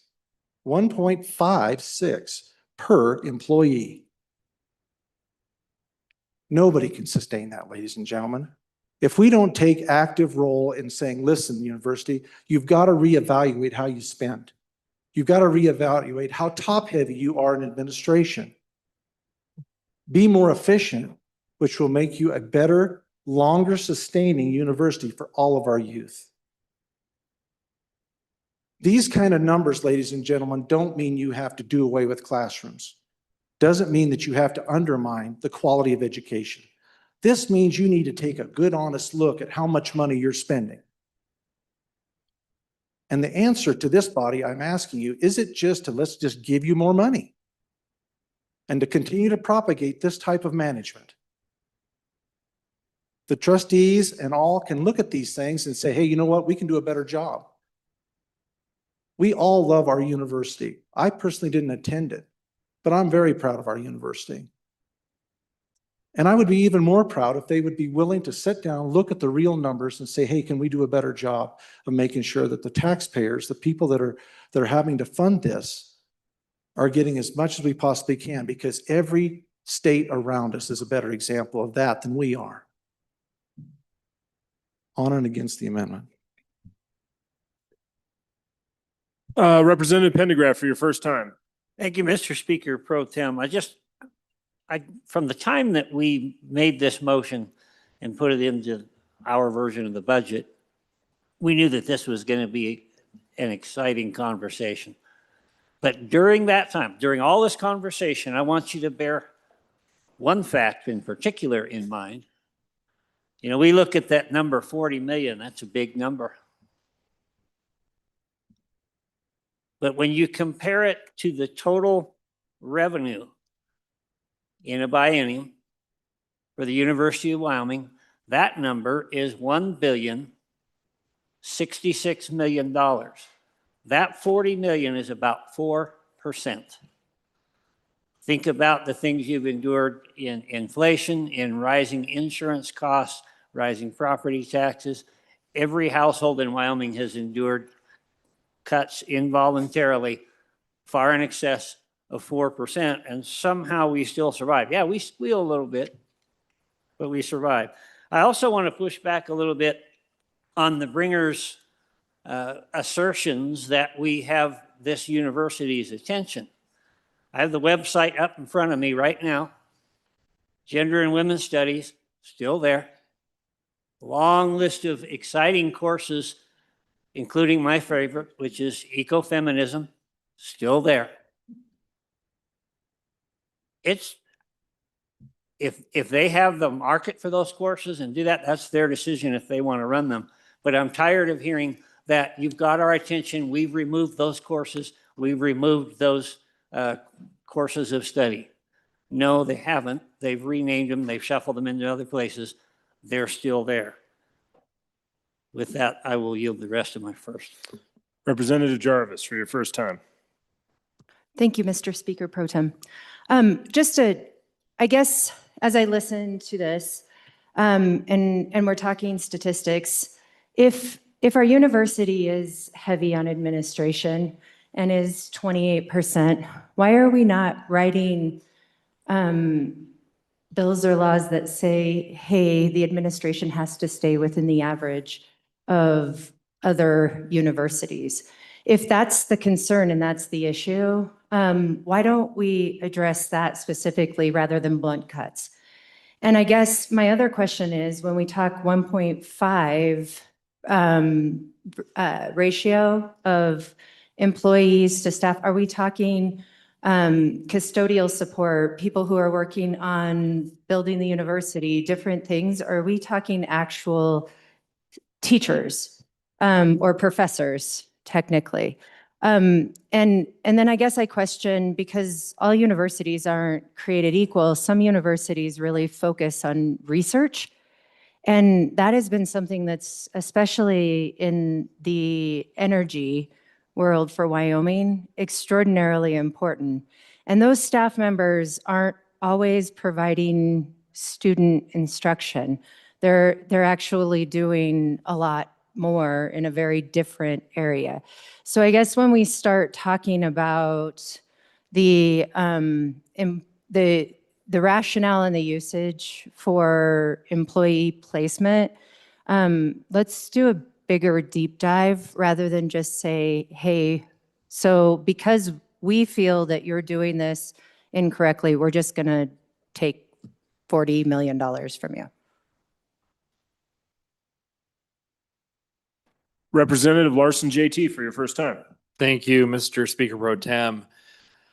Members, I'm concerned we're not comparing apples to apples here. I think, well, as we all know, other states surrounding us have more than one university. So having a smaller amount of employees per university kind of makes sense because there's more in the market. They've saturated the market. So that kind of makes sense from my perspective, why we would have more employees at ours, because it's our only university. It's our only university in the state, public or private.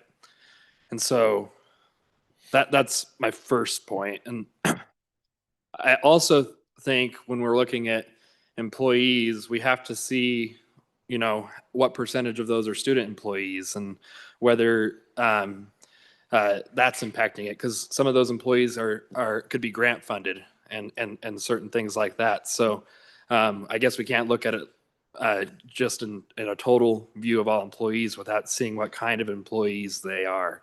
So, and then also there's laws and statutes that we already have in place that kind of direct the university on what we want them to do, such as there's a school over in the Hill that deals with energy matters, and we've been pushing them to develop new ways to use coal and innovative ways to market Wyoming's legacy industries. And when we tell the university to do those things, that takes up more employees, more staff, and so I think we as a legislature, if we want to see a smaller government and smaller university, we have to take a look at ourselves and say, What are we making them do right now? What requirements have we put on them to move our state forward? And sometimes self-reflection can really help. So encourage an aye vote on this amendment. I think it's a reasonable amendment and look forward to further discussion. Representative Filer. Thank you, Mr. Speaker. This is wonderful, isn't it? We get to talk about our great university. All right. So, Mr. Speaker, with that, on and for this amendment, and I want to note that restoring a $40 million block grant it's not spending. It's an investment in Wyoming's workforce. And I got a few things here that I did a little bit of research on this morning and things I just want to share with y'all. The university is our only 4-year public university. If weakened, we weaken our state-wide workforce pipelines. 70 to 80% of UW graduates who stay in Wyoming work in education, healthcare, engineering, energy, agriculture, and business. Cutting 40 million saves money short term, but costs Wyoming in its workforce shortages, recruitment costs, and economic stagnation for the long term. Mr. Speaker, this is not about growing government, it's about growing Wyoming's workforce. And then we got to think about the economic multiplier. University of Wyoming drives research dollars, federal grants, private partnerships, and innovation. Every dollar invested in higher education generates downstream economic activity and payroll, small business contracts, housing, retail, etc. We got to remember that that little town over the hill there is not the only beneficiary of that university. When we invest in the University of Wyoming, we're not funding a campus, we're fueling an economic engine. I want to bring up another point, Mr. Speaker. We want to protect Wyoming families. Reducing block funding leads to tuition increases, program cuts, faculty departures. This means kids will either pay more, lose program options, or leave the state entirely. That third one really hits home with me. Or they'll leave this state entirely. I think I mentioned this a few times already on this floor. We have the largest amount of children leaving our state than any other state. And all I hear is everybody, we want our families to grow up here. We want them to raise their families. We want them to have jobs. We want them to have all this opportunity. But every chance we get, we tell them, we don't want to do that for you. Mr. Speaker, I want to talk about stability for that university. Block grants provide predictability for long-term planning. Constant cuts creates uncertainty that harms. Businesses want to relocate to this state with stronger higher education systems. They do. We look at the different developments in different parts of the state. That's one of the first things these large companies look at. Where's my workforce, pipeline, and education? They're looking at all those different things. Businesses don't invest where higher education is unsustainable. Let's talk about the rural Wyoming. Rural Wyoming depends on this land grant university. Extension services that they provide, agriculture research, energy innovation, teacher training and rural districts, nursing and healthcare pipelines. I think we heard a lot of discussion yesterday how our nursing, we don't have enough. We don't have enough nursing, we don't have enough accountants, we don't have enough of all these different things. But here we are telling everybody we're going to just cut the funding to the university that actually provides these so you could get trained in these career fields. Let's talk about accountability. A lot of our colleagues here, we raised oversight concerns. I support audits, support performance metrics, and support transparency. And I do believe they do also, because they will do exactly what we tell them. That's our job. But let's not tell them that we want to just take everything you have to offer our young folks and throw it out the window over ideology. So with that, Mr. Speaker, I'm for Wyoming's future. I love this state. I believe in our youth. And I will not support decisions that jeopardize their ability to stay here, work here, and raise their families. Honored for this. Representative Campbell, for your first time. Thank you, Mr. Chairman. Couple of thoughts, and this is primarily based on the 35 years experience I have working with businesses in every industry, nonprofit and for-profit. Oftentimes, what happens, and this is just human nature, we don't understand the expectation until someone has failed to meet it. And we go, oh, that was an expectation I have, but it wasn't communicated on the front end. So I look at the history this body has with entities like the Wyoming Business Council. Can I say that? I don't know. Our University of Wyoming, our community colleges. We tend to have this pattern of being upset that expectations were not met, so we reduce funding when it was on us. We didn't clearly define what those outcomes were. We didn't clearly define what those metrics were. We didn't clearly define what those expectations are. That's on us.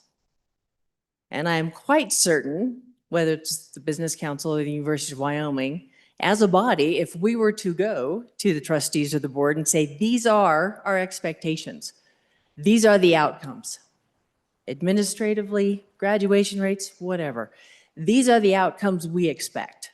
These are the metrics. These are the deadlines. Then we have some metrics to measure performance. And then we can talk about how funds are appropriated. But we seem to be doing this backwards.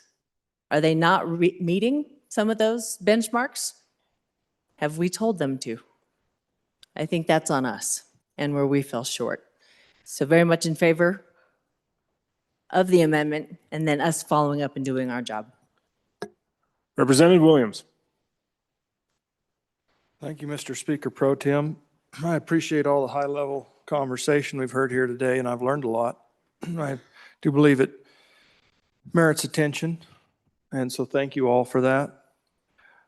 I'm a little more organic, and I'd just like to relate to you some about my constituents and some of the concerns, observations, and that I have in my weekly meetings. And speaking for the folks at home, these are the ladies and gentlemen that show up to my meetings in a brown and gold jacket from 1972 that I think the word is vintage is a nice word. They have Pistol Pete decor in their homes. They know why you go to Washakie. They spent a semester in McIntyre or in White. They've spent the evening in the AA, and they have spent the afternoon at the war. They've walked across Prexy's. They know the difference between Old Main and Half Acre. They hum Ragtime Cowboy Joe when they're doing their chores, and they bleed brown and gold. I'll be a yes. Representative Lawley, for your first time. Thank you, Mr. Speaker Pro Tem. Statistics, easy for me to say, statistics are a challenging and tricky thing. And it is really important that we understand whether or not we're comparing apples with apples. So what we need to know is, as we're comparing from different states, is are we comparing the appropriate census included within that group of so-called employees? Because unless we're preparing basically the same kind of report here to over here, we're lost, really. We're not really getting what we think we're getting. So again, they're tricky, they're challenging, but it's very important that we can verify that we're using, that when we're comparing our state to another state, and our university, University of Wyoming, which is in the amendment, great university. I'm a proud graduate of the University of Wyoming, class of 78. I have a license plate, 78, but we need to know that we're making a comparison that's appropriate. And if it is, it is. When whatever the numbers are is correct, but it's tricky. It takes finesse. And so I need that clarification. And then I have one other question. Were the issues of employees and number of employees discussed with the University of Wyoming when they had their conversations with JAC? I didn't get the impression from our early meeting, our first reading, when questions were asked about what kind of conversations did you had with the university. So I would like some clarification on that. Was that brought up? Was it discussed? Did the university respond? So those are some of my questions. Thank you. Go Pokes. Representative Sherwood, first time. Thank you, Bobby. Thank you for the conversation. To address the previous speaker, as a member of JAC, no, we did not have these conversations during budget deliberations. Today is the first time that I've heard that this is a concern, and so I'm glad we're having the conversation. I did phone a friend to get some data to share on the floor. There are currently 10,918 students and 765 faculty members. Folks, that's a 14-to-1 ratio. Plumbers don't teach. So I think it's dishonest to include a total administration number when we're looking at number of employees at the university to students. So our custodians, our plumbers, they're not in the classroom, they're not teaching. But what I really wanted to get up here and share with you guys back on the amendment, there's a footnote in that amendment. So there's a $40 million reduction to the block grant, but there's also a footnote that picks winners and losers. That's something that this body has had a lot of conversation about this session. I want to share with you the unintended consequences of carving out some colleges and pushing cuts to others. So here's your friendly statistic, did you know, for the day. Only 35% of ag students' coursework is taught in the College of Ag. This is a college that we have said, don't cut, we value it. This is a shared value across this body. But the remaining coursework is farmed out across campus, with the College of Business providing the most ag business and ag econ classes. So as we debate this amendment, I am very much in favor of removing this footnote that has unintended consequences and pushes cuts farther to other colleges that are still supporting our core industries. Thank you, Bobby. Majority Floor Leader Heiner, first time. Thank you, Mr. Speaker Pro Tem. Members of the body, I want to take you back a couple of days. I know things have ran together here, but remember a few days ago, we had some students up here in this South Gallery. They were all in our WICHE program. They were medical students. Now remember how that works. We send them to another university to be trained to be medical doctors, medical professional, because we don't have that here in the state. We pay for their tuition with the proviso that they come back afterwards and practice here in the state for a certain number of years or pay back their tuition cost. So now let's just step out of the box here a little bit. If you take the amount of money we're spending at University of Wyoming, total amount, divide it by the number of in-state students, it's going to come up $60,000 to $70,000 per student per year. What could you do with that in a similar program like WICHE? If you had a student, a high school graduate here in the state that wants to become an attorney, you could send them to the East Coast to this fantastic university that was founded by a pilgrim by the name of John Harvard, have them become a premier attorney, and then they have to come back and practice in Wyoming or pay back all of that. If they wanted to be an engineer, they got to pick where they wanted to go. They could go to that school that has the initials M something T and become an engineer won't have any trouble getting a job anywhere, but they have to come back to Wyoming to work for a certain number of years. If they want a really good football team, to be an alma mater of a really good football team, they could go to the Crimson Tide and go to school and be very proud of their football team. This would give our students choices, and they would be the premier educated students in the country because they could choose the college that specializes in that discipline. Now, this is not possible because it's in the Constitution, we can't do that. But I want you to think how much flexibility we could have with $67,000 a year per student. And we could bring those students back with some of the best education that the country has to offer. Thank you. We're gonna go Representative Heft. Thank you, Mr. Speaker Pro Tem. Whether we like it or not, buddy, an adjustment's coming. It may be here soon as this next school year. In order to have a land-grant university, you need to have students. 18 years ago, there was a significant downturn in the birth rate due to recession. It has not recovered. Right now, our birth rate is 1.5, hovers right around there. In order to sustain a generation, you need a birth rate of 2.1. We're going to see less and less students unless this turns around. There's going to be more and more competition between all higher education.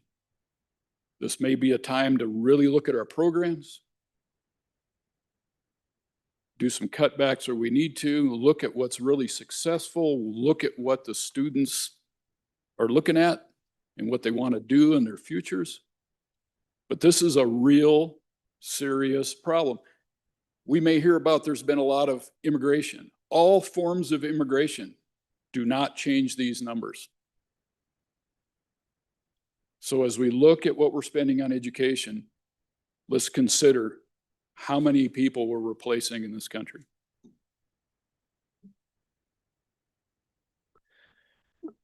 Representative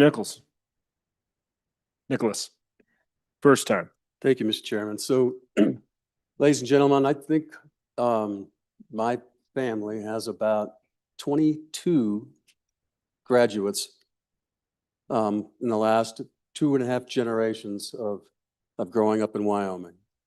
My grandfather was one of the founders of the University of Wyoming back in around 1906 to 1917. A lot of beautiful history. And I'm so proud to be a graduate from that college and from that law school. It just so happens that the law school, there was an attack on the law school a couple of years ago. So we did a little background homework on it. Over 60% of all the lawyers practicing in Wyoming went to that law school. And so basically of all the colleges, it has the most retained folks in Wyoming working for Wyoming. And you know, our law school is really second to none. They do a fantastic job. It's small enough that you can have small classes, and we have a great bar. All of those are good things. And I think we need to work on our numbers a little bit better too. So if you take the total number of students, around 10,819, and if you take, there are 3,130 benefited employees. That's 1,112 faculty members and then 2,018 non-faculty members. Well, that's a student ratio of 3.46, not 1.6. You get the 1.6 by taking part-time students who have part-time jobs at the UW, because most people, or a lot of them, have part-time jobs while they're going to school. I did. I had to have a part-time job all the way through school to help pay for my tuition and fees and cover my expenses. But it's 3.45, it's not 1.6. So you just really need to know the numbers. The freshman class of this year, last fall, was one of the second largest ever of Wyoming residents. 927 Wyoming residents on the freshman class, second largest in 17 years. Their student count is actually up 2.3% in the last 2 years. So we're actually going in the right direction for our employees. So I think we have to be careful with our numbers, and we have to be proud of the state we're in, and we got to work forward to make it the best university that we can make it for Wyoming. Thank you. Representative Larson Lloyd. Thank you, Mr. Chairman. I father 6 children, 5 graduates from, 1 graduate from this the state west of us where they grow a lot of potatoes, and 5 from Laramie, University of Wyoming, 2 mechanical engineers, a physician's assistant, an attorney, and 1 with a degree in kinesiology who now raises children and cows. I think all of us have been receiving these emails from home, and I had a constituent that sent me a very interesting email on Sunday, and he kind of titles it "The Good, the Bad, and the Ugly," in referring to the university and his children that went there. Talks about the oldest going and getting a doctorate in pharmacy, excellent college. He points out, employed, does a great job. This is the college we give a 15% cut to. The bad is his next one, middle son, with a bachelor's and master's degree in education at UW. He would never do that again, end quote. This college is exempted from any cuts. Then he goes on to talk about a young friend who got a degree in wildlife biology. He said the university is beyond woke, so bad that he'd never recommend it. That's College of Agriculture, which is exempt from any cuts. So with the footnote, we exempt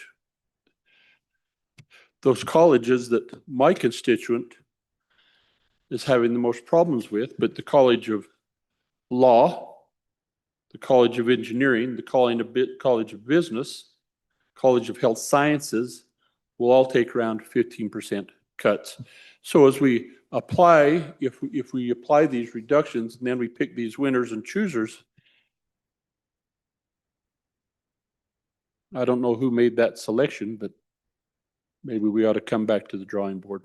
I am in favor of this amendment and think the footnote needs to be removed.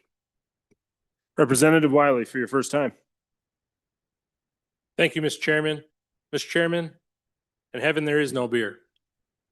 As a young person, thinking about higher education and making my choices, and for those of you that I just offended for saying as a young person, I apologize. Of those of you that are younger than me, I don't. I took a lot of time in that decision. I looked into military. Now, as you can see, probably would have been a tough go.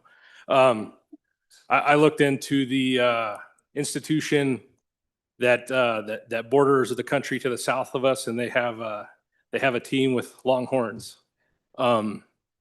I looked to our northwest to a university that cherishes ducks, but somehow I ended up in Laramie.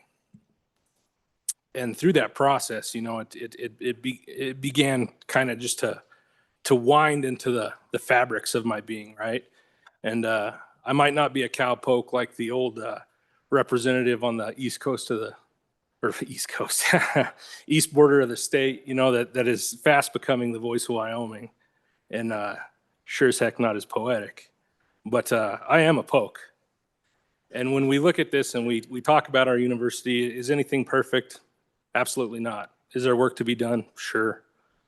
But retaliatory or not, just to take something and throw it into the meat grinder, I don't think that's it. And I just can't take this bill of sale and buy it. You can't tell me defunding at this point isn't going to affect our lawyers, our ag grads, our med students. And,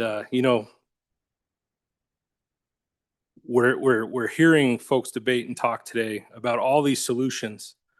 Well, you can go to the School of the East and become a great lawyer.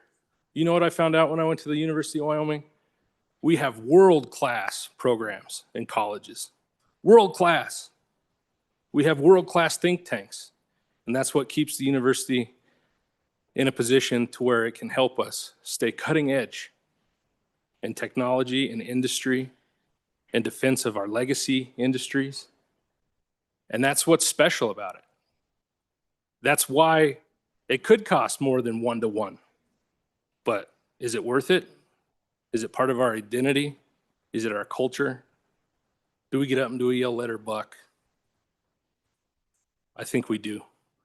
Do we watch the Cowboys every Saturday in the fall and just have some kind of little thing inside of us that looks forward to that every year?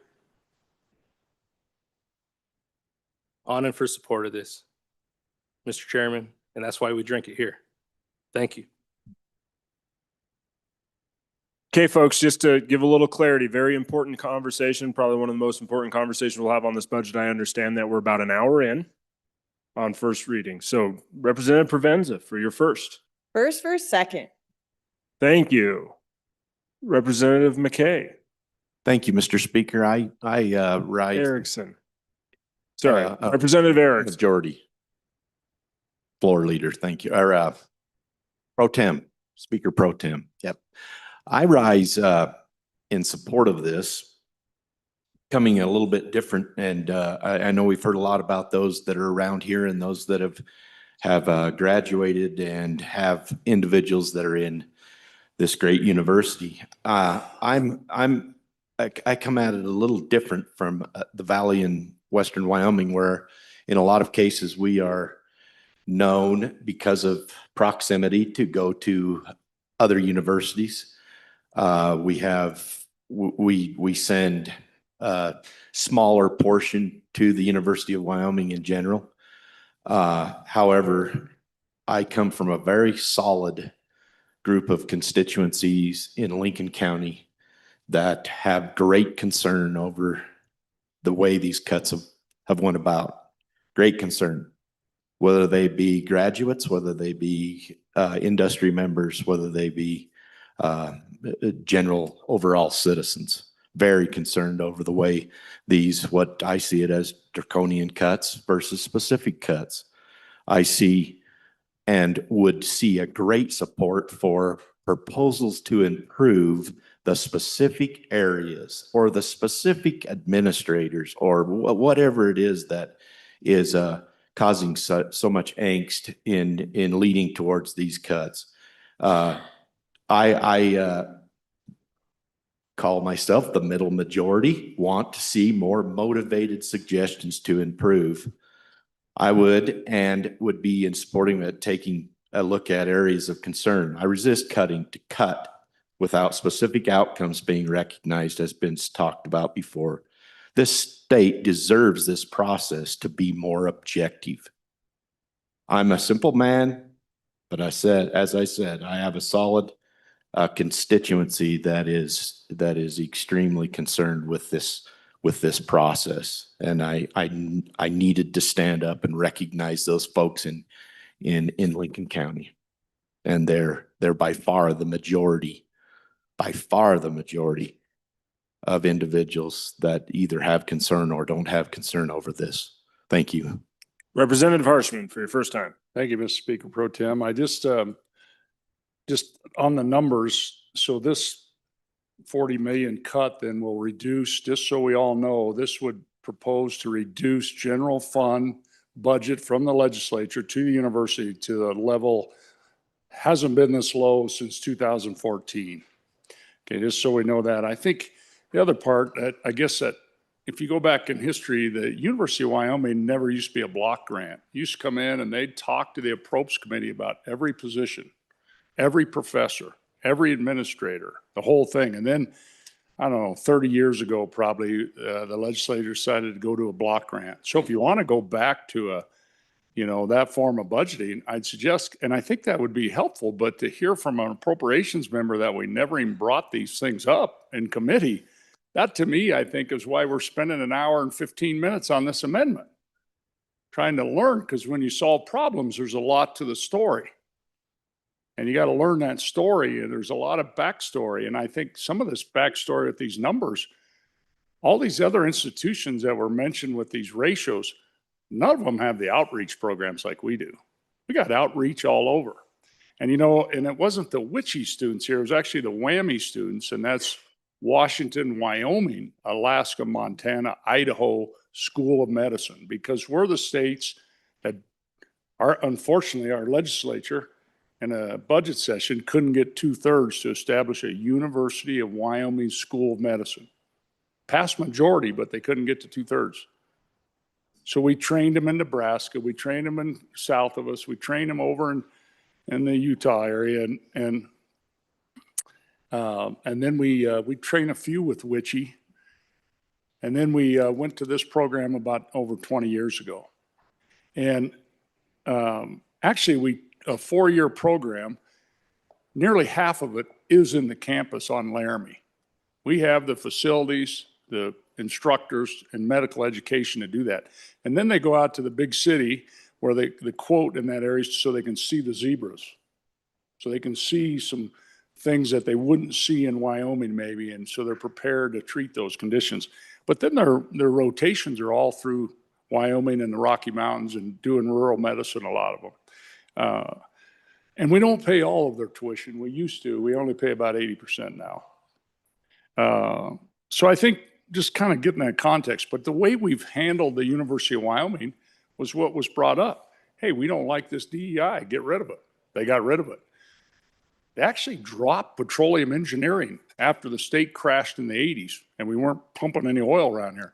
Guess what? We said, you're bringing back petroleum engineering. That's what we told them. We didn't say you dropped petroleum engineering, so we're cutting your budget. And then, it was like 6, 7, 8 years ago, they're going to drop career technical education because all of our neighboring states have dropped and there's no kids enrolling in it. I actually ran an amendment, said you're going to lose $10 million off your block grant until you restore that. Boom, they restored it. And now the thing is taken off and we're getting kids from other states because other states have dropped theirs. So we submit our will through policy. Now, if you're just going to bring them in, not talk to them and cut to the lowest level since 2014, that's why we're having these hour-and-a-half discussions. That's not the way you make policy on this stuff and solve problems. And then I guess if we're going to send them all out of state, it'd be cheaper to shut down Article 7 of the Constitution and send them all out of state. Well, let's don't stop there. I mean, it'd be cheaper to close all the prisons. Let's just send them all out of state. And we could probably, maybe Article 3, the legislative department, we could just shut this all down and let the Cornhusker state with a unicameral legislature pass our laws. It'd be way cheaper than having us all sit here. I mean, come on. The university is the state of Wyoming. It's in our Constitution. And absolutely define how we want to fund it. But let's back it up with facts and that we've done the due diligence to make good policy. And I'm just not getting that vibe, and I'm not hearing that from the people I represent. And keep in mind, really a brand new appropriations committee, I think they had one returning, and you find out how hard it is to cut. Because, you spend a lot of time in the Department of Health, that's where all the money is, and then you realize, wow. So, no pay raises for employees, cut the business council, and 40 million here. It's the only way you can cut. So on and for the amendment, and let's keep moving this state forward. Thank you, Mr. Speaker Pro Tem. Chairman Byron, first time. Thank you, Mr. Speaker Pro Tem. Much like a previous speaker said from the East Coast of Wyoming that bleeds brown and gold, I do too. But I didn't start doing that. I went south here, not to the college that we don't all like south here, but in that state, pretty far south. Kind of by the Four Corners region, which was mentioned last week by the good previous speaker. Folks, why are we spending so much time on this? Because JAC got it wrong. Because we care. Because we're hearing from our people at home. It would be much better and it would be much easier to have this discussion if we had more in this room that bled brown and gold. That's no longer the case. It matters to me. It matters to our constituents. It matters to our colleges. It matters to our alumni. It matters to our future. It matters to our business community. It matters to our culture. It matters to our family. One of the proposed cuts, or this proposed cut on the amendment, would affect the college I graduated from once I did see the light and came north. College A&S. A small subsection of that called political science. Now, I didn't think I was going to use my degree. I am now. Parents are hopefully proud of that.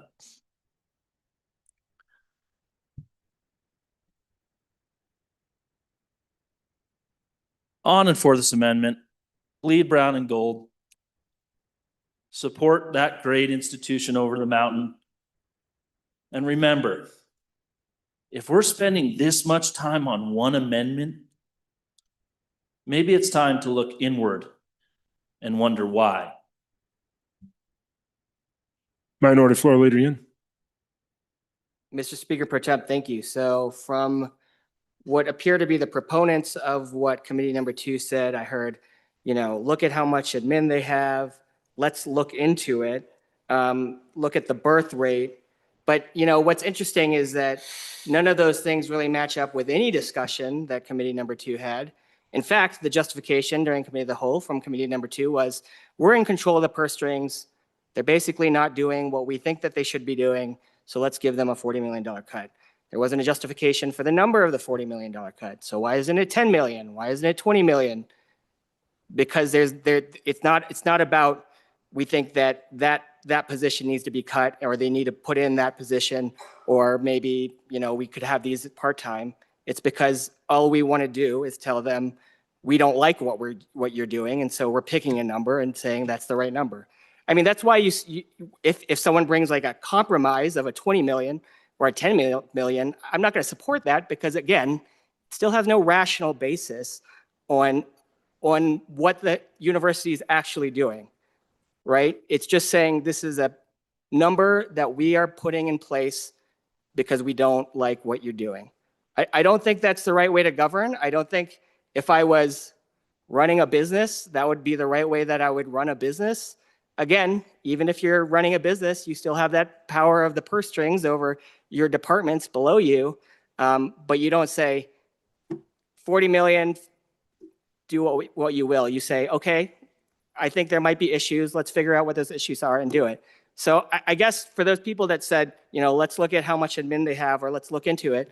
Why didn't committee number 2 do that? Or why didn't you ask committee number 2 to do that? Why are we doing just this $40 million cut?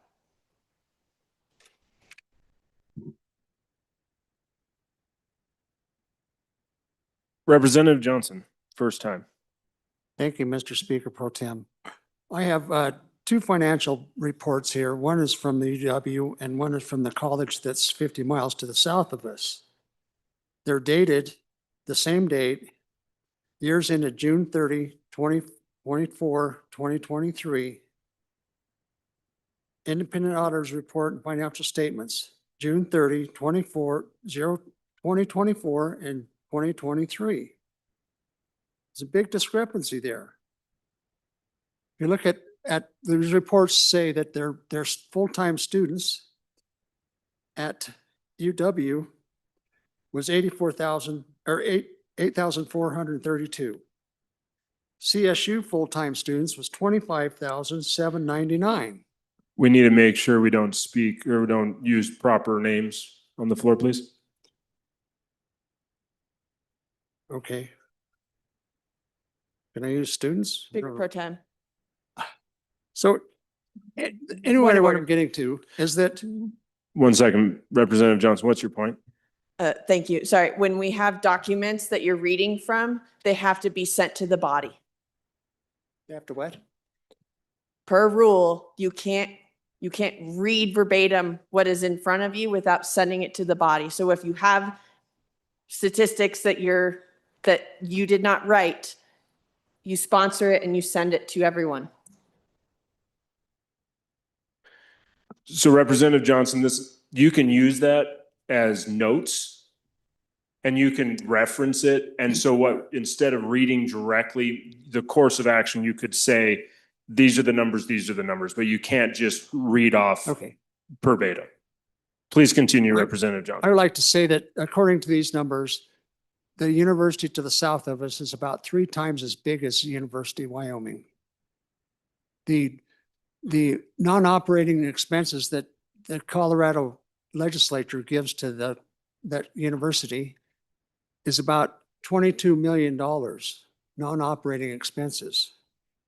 What we give to the University of Wyoming non-operating expenses is $230 million, 10 times the amount with 1/3 of the students. So I'm against this amendment, and let's cut them where they need to be. Thank you. Thank you very much. Representative Posey for your first time. Thank you, Mr. Speaker Pro Tem. I think how I feel that the lack of transparency lends to this long discussion on this amendment. I wanted to speak from, I want to hear from a lot of my constituents at home. You know, I come from a community where, as all of us do, that education is valued. And we would hope that they would go to our institution to the west and come home and contribute to our families and our communities. And that's what happens a lot from where I'm at. My oldest son, he attended the institution, but now lives in the state to the west or the south. I wish he would have stayed. But I think there's value in people coming back. As was mentioned earlier, we got this issue of our young people leaving the state. I think for the most part in my community, many of those graduates from this institution have come back and contributed, and I would like to see that continue. I'm not going to go into any statistics or anything. I'll keep my comments brief, but thank you, Mr. Speaker Pro Tem. Thank you. Chairman Brown. Thank you, Mr. Speaker. Speaker Pro Tem, sorry. I rise in full support of this amendment. And ladies and gentlemen, I think we're all intelligent on this floor. There's 61 of us, or maybe even 60 of us today. I can't remember what's going on, but we're all intelligent enough to know that we can manipulate statistics and figures to try to fit the math that we're trying to say the best.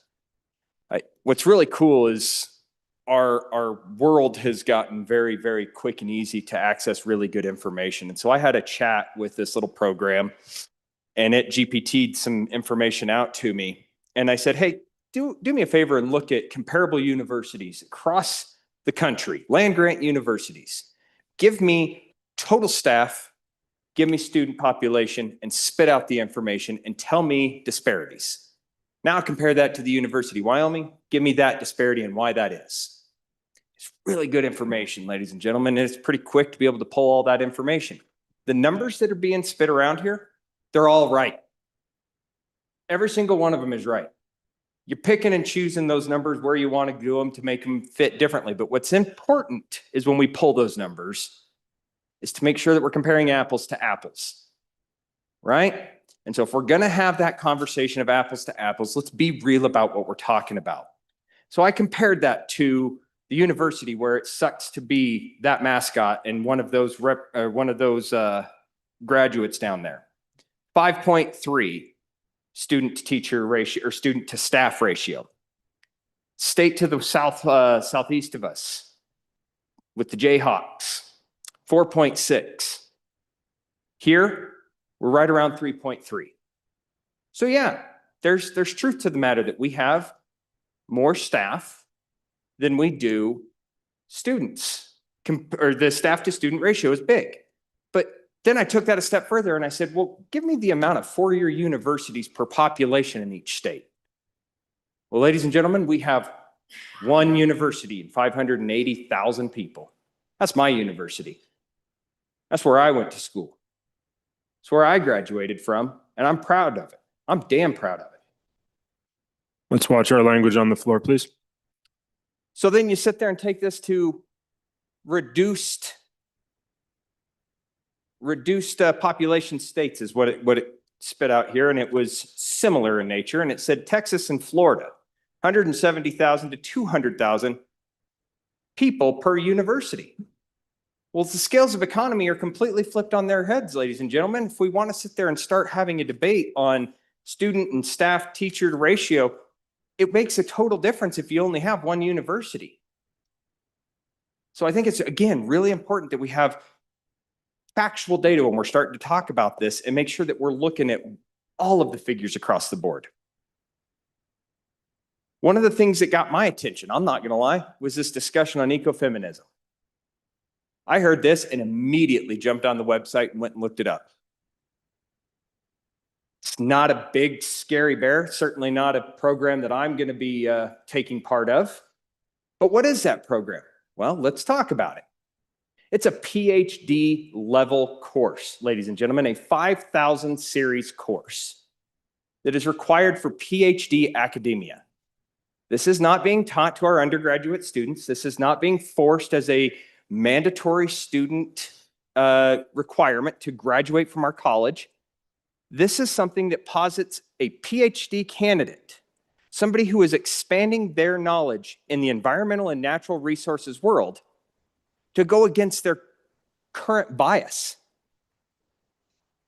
to think outside of what they already understand and they see. It's asking them to look at a different point of view and through a different lens on what's going on with our economies, with our economic outlay in the entire state of Wyoming and across the world. Again, not a course I'm going to take, but I'll tell you what, if I'm going to go and I want to broaden my eyes and I want to open my eyes a little bit stronger and have a little bit better understanding of what people who don't agree with me think, probably not a bad idea to take a course like this. But I want it to be very clear that it sounded as if this was being forced down the throats of our students, and it's just not. This is one course handpicked out to make it sound like it's super scary. What's really interesting, Mr. Speaker Pro Tem, our university is older than our state by 4 years. This university was founded in 1886 when they started having cowboys graduating over there. We didn't become a state till 1890 here. It predates our Constitution. It's important to us as a pillar of what it means to be a cowboy in this state.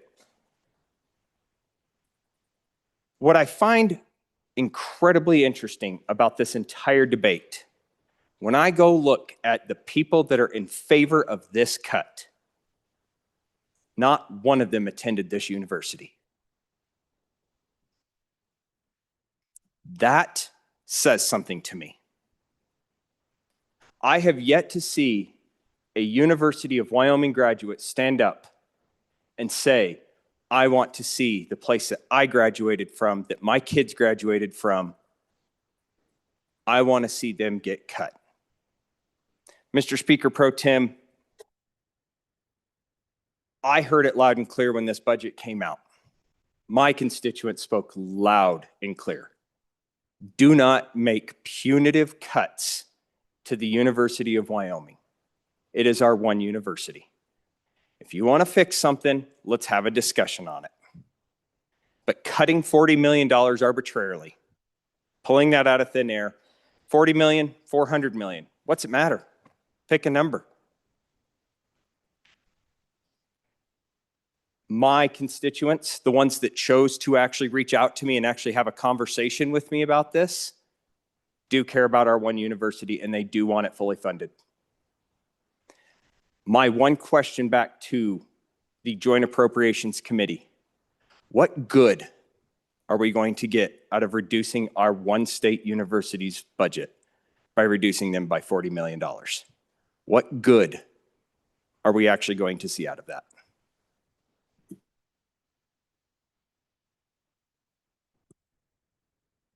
Representative Geringer for your first time. Thank you, Mr. Speaker. First for a second. Anyone else for their first time? For their second time? Oh, are we going? Representative Bratton for your first time. First for second.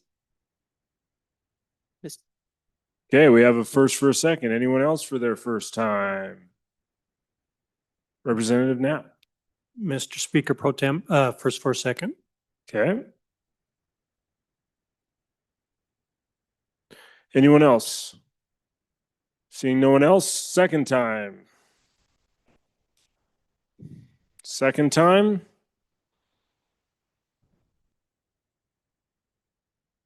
Not that easy, guys. We're going to start with Representative Provenza. Thank you, Mr. Speaker Pro Tem. Let's be clear and honest about what this funding cut is. It is an attack on academic freedom. According to the budget as proposed, only agriculture, life science and natural resources, and so forth on page 53 are worthy. Imagine if you don't like the idea of a course on ecofeminism, what will happen? You're worried about that coursework that they take at our university? Wait until you see what they learn when they go to the South. Wait until you see what they learn when they go to the West Coast and come back with those ideas. That's dangerous. $40 million cut because people are triggered by adults having the freedom to choose what they want to learn. $40 million for a course listed on a website. But this is $40 million in jobs for hardworking people in my community because you're triggered. Vote for the amendment. So, ladies and gentlemen, I will say inferring intent of what people are doing needs to be held out of our comments, please. We don't know what other people were thinking or what they were intending. We're here to talk on policy. So, Speaker Nyman.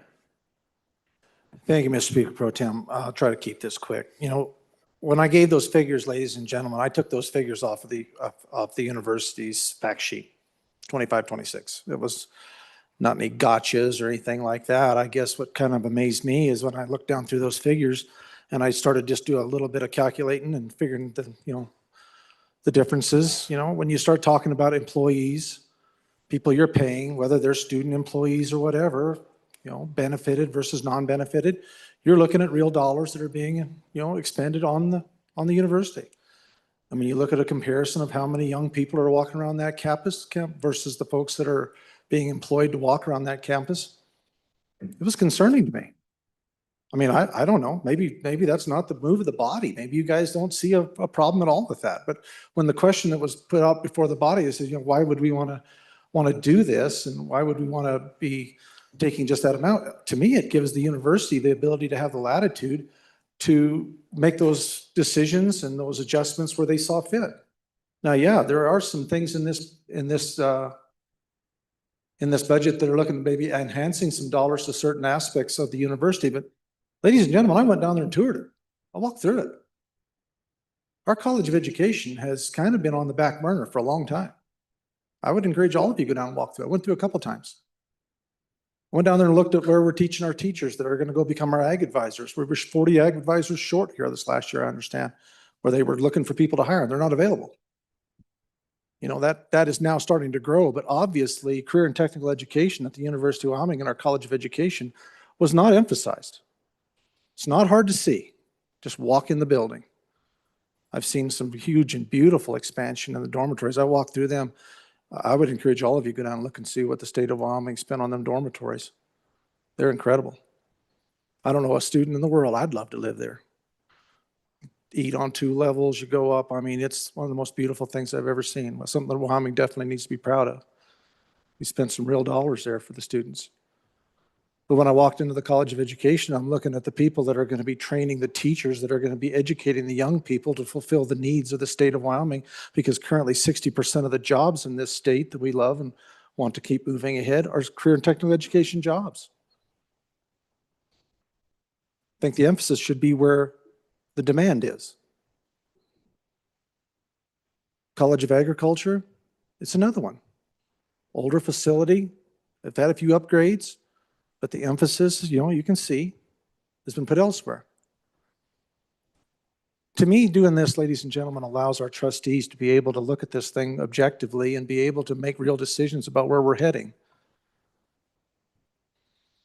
This is an attack. I mean, I know it seems like it needs to be framed that way, but when you look at this, UW does not suffer from a shortage of faculty. It doesn't. That figure was that faculty, about 14-1. I'm just saying, as a legislator who doesn't have a college education, and I didn't go to the University of Wyoming, but I'm kind of curious, ladies and gentlemen, how that suddenly makes me less able to have something to say about how the spending of the dollars of the state of Wyoming and their taxpayers have the ability to opine on this. Nope, just a narrow bandwidth, dumb ranch kid that didn't go to the university or any university, had just a 12th grade education. It's ironic in this, my dad had a 10th grade education. I really outdone my dad. But he took that ranch over from a college graduate with a degree in ag from the University of Wyoming because he lost it. Oh, now let's all judge everybody about the quality of education. How in the world could a guy with a 10th grade education have the ability to take a ranch away from a UW grad with a degree in ag? Because he bought it from the bank. I don't know if education necessarily qualifies you to be able to opine on this. I don't believe so. I think it's the fact that you just got some common sense and you look at this thing objectively. I think we need to quit being offended and start actually looking at this from the standpoint of what's really good for the university. Nobody here wants to be naughty or be mean. The reality of it is we've got a lot of administration in that university. We've got trustees that are trusted to look at these figures and to make determinations on how to best direct the future operations of that university. And I trust them to make that decision. But the truth is, we're top heavy. Now, if that's the direction the university wants to go, and that's not the direction of this body, but ladies and gentlemen, I'll end on this. I don't think throwing more money at this is a good idea. And that's kind of, when you look at the numbers that were given earlier, back in those days when our numbers were lower, our student population was higher, between 13 to 14,000 students. We're a little over 10 now, pushing 11. Thousands of students, not a few hundred, thousands. Big difference. So folks, before we go and throw the baby out with the bathwater and decide that somehow this is a punitive issue for the university, I would challenge all of us to hesitate to do that. I think the information that was divulged today was readily available to the trustees. This is not a shock. I took it from their paperwork and from the information that they were given. And even this 12th grade graduate was able to take those figures and look at it and say, hey, maybe we need to reevaluate what we're doing here. And just for clarification's sake, instead of all the folks that are wearing brown and gold, I do appreciate and I do love our university. I'm thankful for the kids that it turns out. And that's why I wanted to see more money invested into our CT, because we need it. We need these graduates. We need these people to fill these jobs and to be able to move ahead. I want to see the university thrive, but I want to see it thrive because it's operating and doing what it needs to do on a well-oiled, efficient basis. Being efficient should not be a slap in the face to any of our agencies. It should be a clarion call for all of us to really take a deep look at what we're doing and not just keep doing what we've been doing. Sometimes that doesn't work. And sometimes 10th grade kids will buy ranches from college graduates. With that, thank you, Mr. Speaker. Majority Floor Leader Heiner. Thank you, Mr. Speaker Pro Tem. I need to apologize to the good coach for using the wrong acronym, WICHE versus WWAMI, 6, 7. I'm still trying to figure out some of these acronyms in text messages, IDK and some of these things. I'm of the old school. But the point I was trying to put across is sometimes we need to think out of the box, and this WWAMI program is very successful. It wasn't throwing more money at the situation. It was coming up with something that works for the state, for the university, and mostly for the kids. And it's not always what we expect right away. I agree with the good former chairman of JAC. We all want to make this university the strongest it can be. We need to play upon its strengths. Constitutionally, we will never defund and do away with the university. That's in the Constitution. But we can, as a body, try to make that university better. Working with the university, I had the opportunity of going with some other legislators this summer and touring the CTE program over there in that university, the University of Wyoming. And we recognized a need to do some upgrades. You'll see that that's in the budget. There's no qualms about that extra money in the budget to remodel the CTE program over there so we can get more emphasis on what's needed in our schools for CTE instructors. Let's work together with the university. Let's not let's not put boundaries on ourselves as we deal just with money. We have ideas. We have good ideas that come out of this body. The WWAMI program was a wonderful idea. I applaud it. It works. It works very well. Let's find some of those things that will work in the future. Thank you. Representative Geringer, second time. Thank you, Mr. Speaker Pro Tem. Body, I really appreciate all the discussion that's happening here. There's a lot of passion. There's a lot of great points that are being made on all sides of the argument. I, for one, am a father of a child that did not attend university as well. And she's very successful in what she's doing. I don't think education does define the quality of the individual that comes out, that enters our workforce. I would also say, you know, we have to take into account when we look at this university that there's research that's also done there. It's not just about turning out students. It's also doing research into areas that directly benefit our legacy industries, like enhanced oil recovery, rare earth elements development,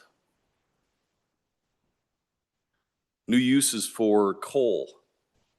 Man, it's fantastic some of the stuff that the School of Energy Research does and the applications that further add value to our natural resources. How about rangeland ecology or beef genetics or drought tolerant crop studies? So I think we need to be careful about what we intend to cut here. And with what I really appreciated what the former speaker said when they were dealing with an issue that they needed to correct or at least express the will of the body. There was a cut that was made, but also an out. If you take care of this, it goes away. That cut goes away. I think that's good policy. I think it's clearly expressed. I think this guessing whether it's administration that needs to be cut or being too top heavy or a DEI issue really needs to be expressed as part of the discussion. And then say, but if you take care of it, we're with you.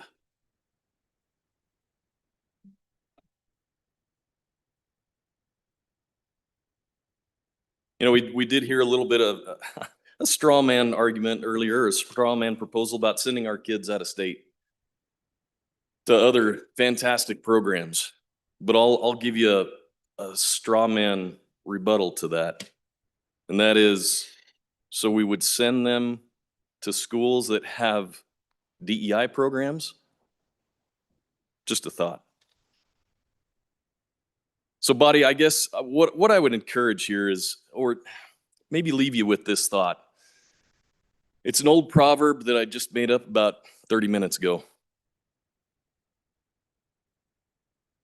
So when we swing at a fly with a sledgehammer instead of maybe a framing hammer, we risk cracking the foundation. So consider this. Now, with all that said, I'm actually not in favor of this amendment. I'd be in favor of something more along the lines of what the good former speaker said. So I'll be a no on this vote, but that's not a no to the university. It's looking at how can we make this better. I hear it from my constituents on both sides. We got to save this university, absolutely. But we also have to take a look at what they're doing. I think there's been movement made over the past number of years. I listen to my constituents too. I hope you all listen to yours.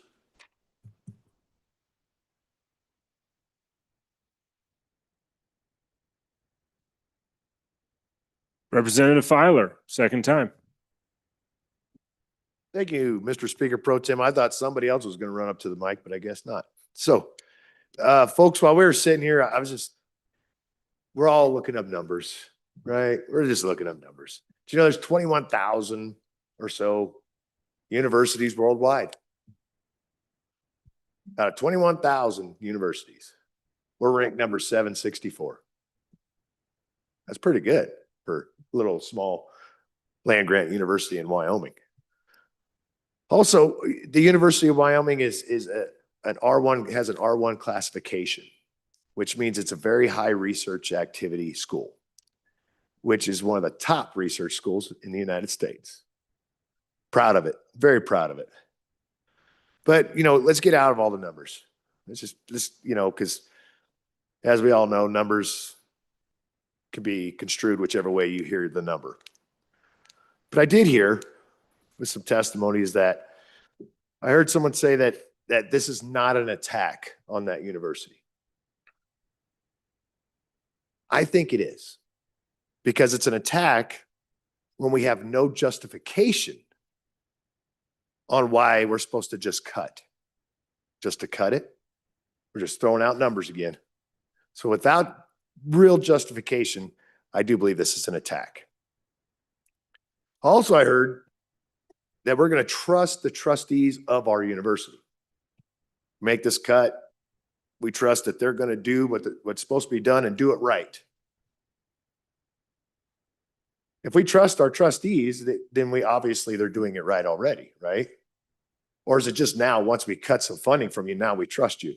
So, but with that, we trust you if you do what we tell you to do. I think there's some more that goes along with this as far as saying, please don't cut this certain school or class. We're actually picking it. We're taking those choices from those trustees that we trust. Other than that, folks, I do want to, I want to leave you all with a quote from a great quarterback that came from our university. A great quarterback, an MVP, an NFL MVP. And he said, be good, do good, God bless, go Pokes, and it still sucks to be a CSU Ram. Okay, obviously we will not be using proper names on the floor. Anyone else? Not seeing anyone? Bring us home. Representative Chestick. Thank you, Mr. Speaker Pro Tem, and thank you for the high-level discussion. A lot of good information, a lot of good viewpoints. I truly appreciate the integrity of this body and the way we conducted ourselves in this very controversial cut, but also a very important one. I have a lot of notes. I'm not going to go over them all with the time is late, and I don't want to try and talk about everything, but there's a few points I do want to kind of clean up with. We heard a lot of numbers getting passed around, a lot of contradictory numbers we were not sure if they're true or not, or how do you add things? Are they comparable? You can do anything with numbers. You can pick the numbers you want and do anything you want with them. The point I want to make, though, is that most of the conversation was all about staff to faculty, student to staff ratio. That's not the typical metric by which we measure the quality of an education. The usual metric is faculty to staff. I'm sorry, student to faculty, right? Student to faculty ratio. And yeah, we got some of those numbers. The total number at the university overall, I think it was 14-1. It's also, I know from the unit that I used to teach at as a full-time professor, the law school was also very low. That's not a bad thing. Having a low student-faculty ratio actually helps us attract students. The students get a better education when they have more contact with faculty members. That's actually a good thing. Why are we going to try and increase that number and make the university weaker and not have as much student contact? That's not a good thing. We don't want to go in the other direction. But the main point I want to make about these numbers is that's not the justification we got from this floor when the bill was introduced last week. This whole thing it was news to me sitting here today after I presented the bill. Now we're talking about administrative bloat. That wasn't justification that we got from the committee number 2. And apparently from my colleague from just north of my district, it wasn't even discussed in committee number 2. If we want to make some changes in that area, let's talk about it. Let's get accurate information. Let's compare apples to apples. We're not doing that. We're just throwing a number at the wall and see what happens. This was not what the conversation was about.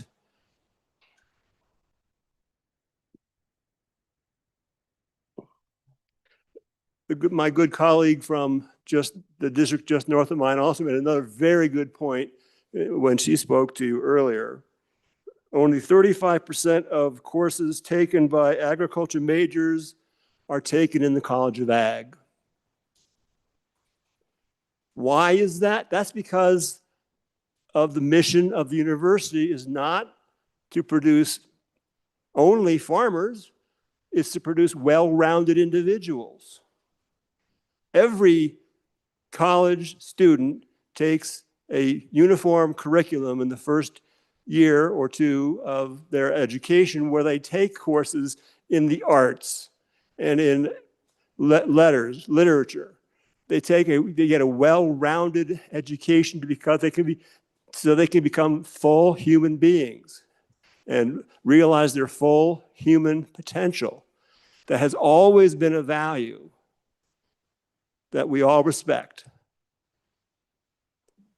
And cutting the other colleges that aren't the favored children weakens them, weakens the ability to produce these well-rounded individuals. It harms everybody, including the students in the favored disciplines.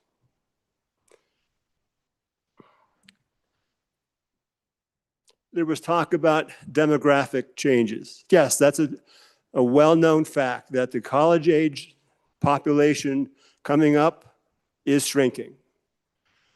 The university administration is very, very aware of that. The trustees are aware of that. We know that's coming. Yes, for sure it's coming. We truly understand that's true. But how does a random $40 million cut help us plan thoughtfully for that coming wave? It's not coming 10% next year, which is what what this cut does. It's a gradual process that the university is aware of and making plans for. And this draconian $40 million cut is going to hurt their ability to adjust and deal with that reality.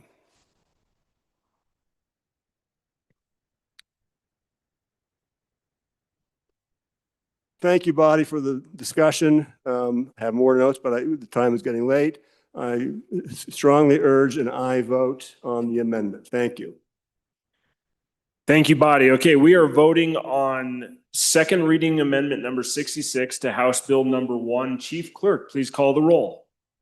Allemand, Andrew, Angelos, Banks, excused, Bear, Brady, Bratton, Brown Gary, Brown Landon, Byron, Campbell Elisa, Campbell Kevin, Chestick, Clouston, Connolly, Davis, Erickson, Feiler, Bornstrom, Geringer, Guggenmoss, Haroldson, No.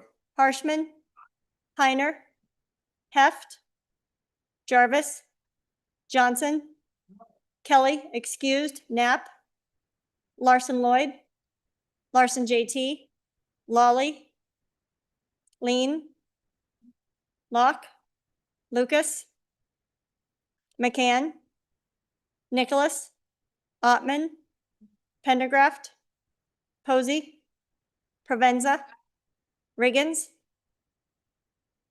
Rodriguez Williams, Schmid, Sherwood, Singh, Smith, Storer, Strock, Stivar, Tarver, Thayer, Washut, Wasserberger, Webb, Weber, Worf, Williams, Winter, Wiley, Yin.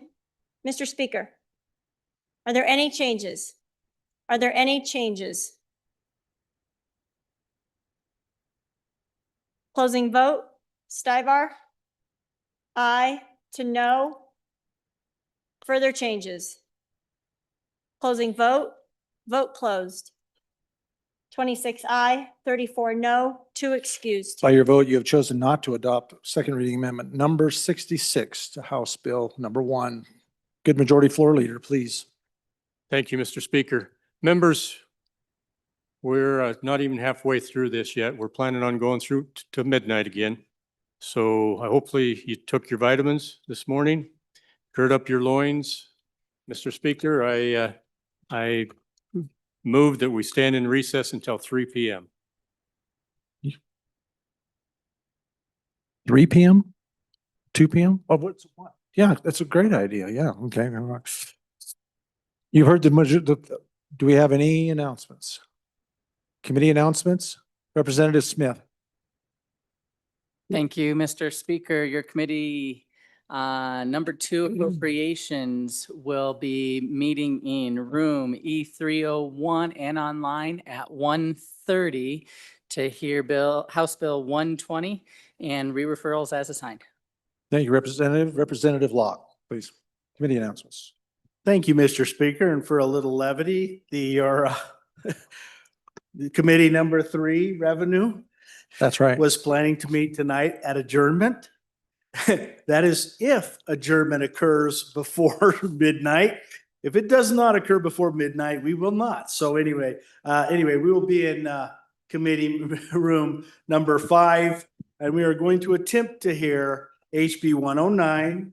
And we had grand hope that we might actually try to finish with House Bill 62 as well. So anyway, hopefully that makes everyone laugh a little bit. Thank you. Thank you, Chairman. Chairman Winter. Number 5, Ag.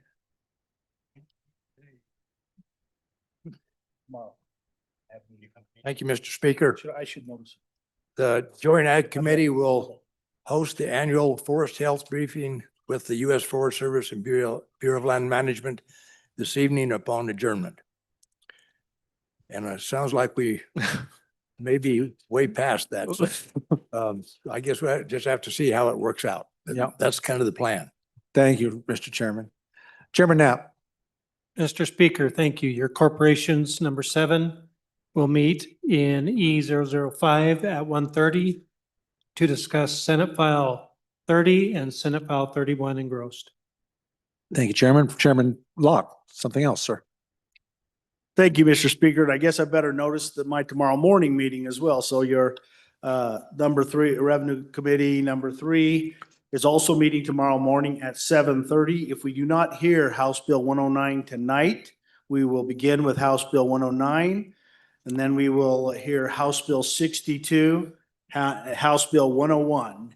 And if referred to us today, we may hear House Bill 160. Thank you. Thank you, Chairman. Any other announcements? Seeing none, committee, you have heard the motion of the majority floor be returned at 3 o'clock. All those in favor signify by saying aye. Those opposed? Hang in there. Motion carries.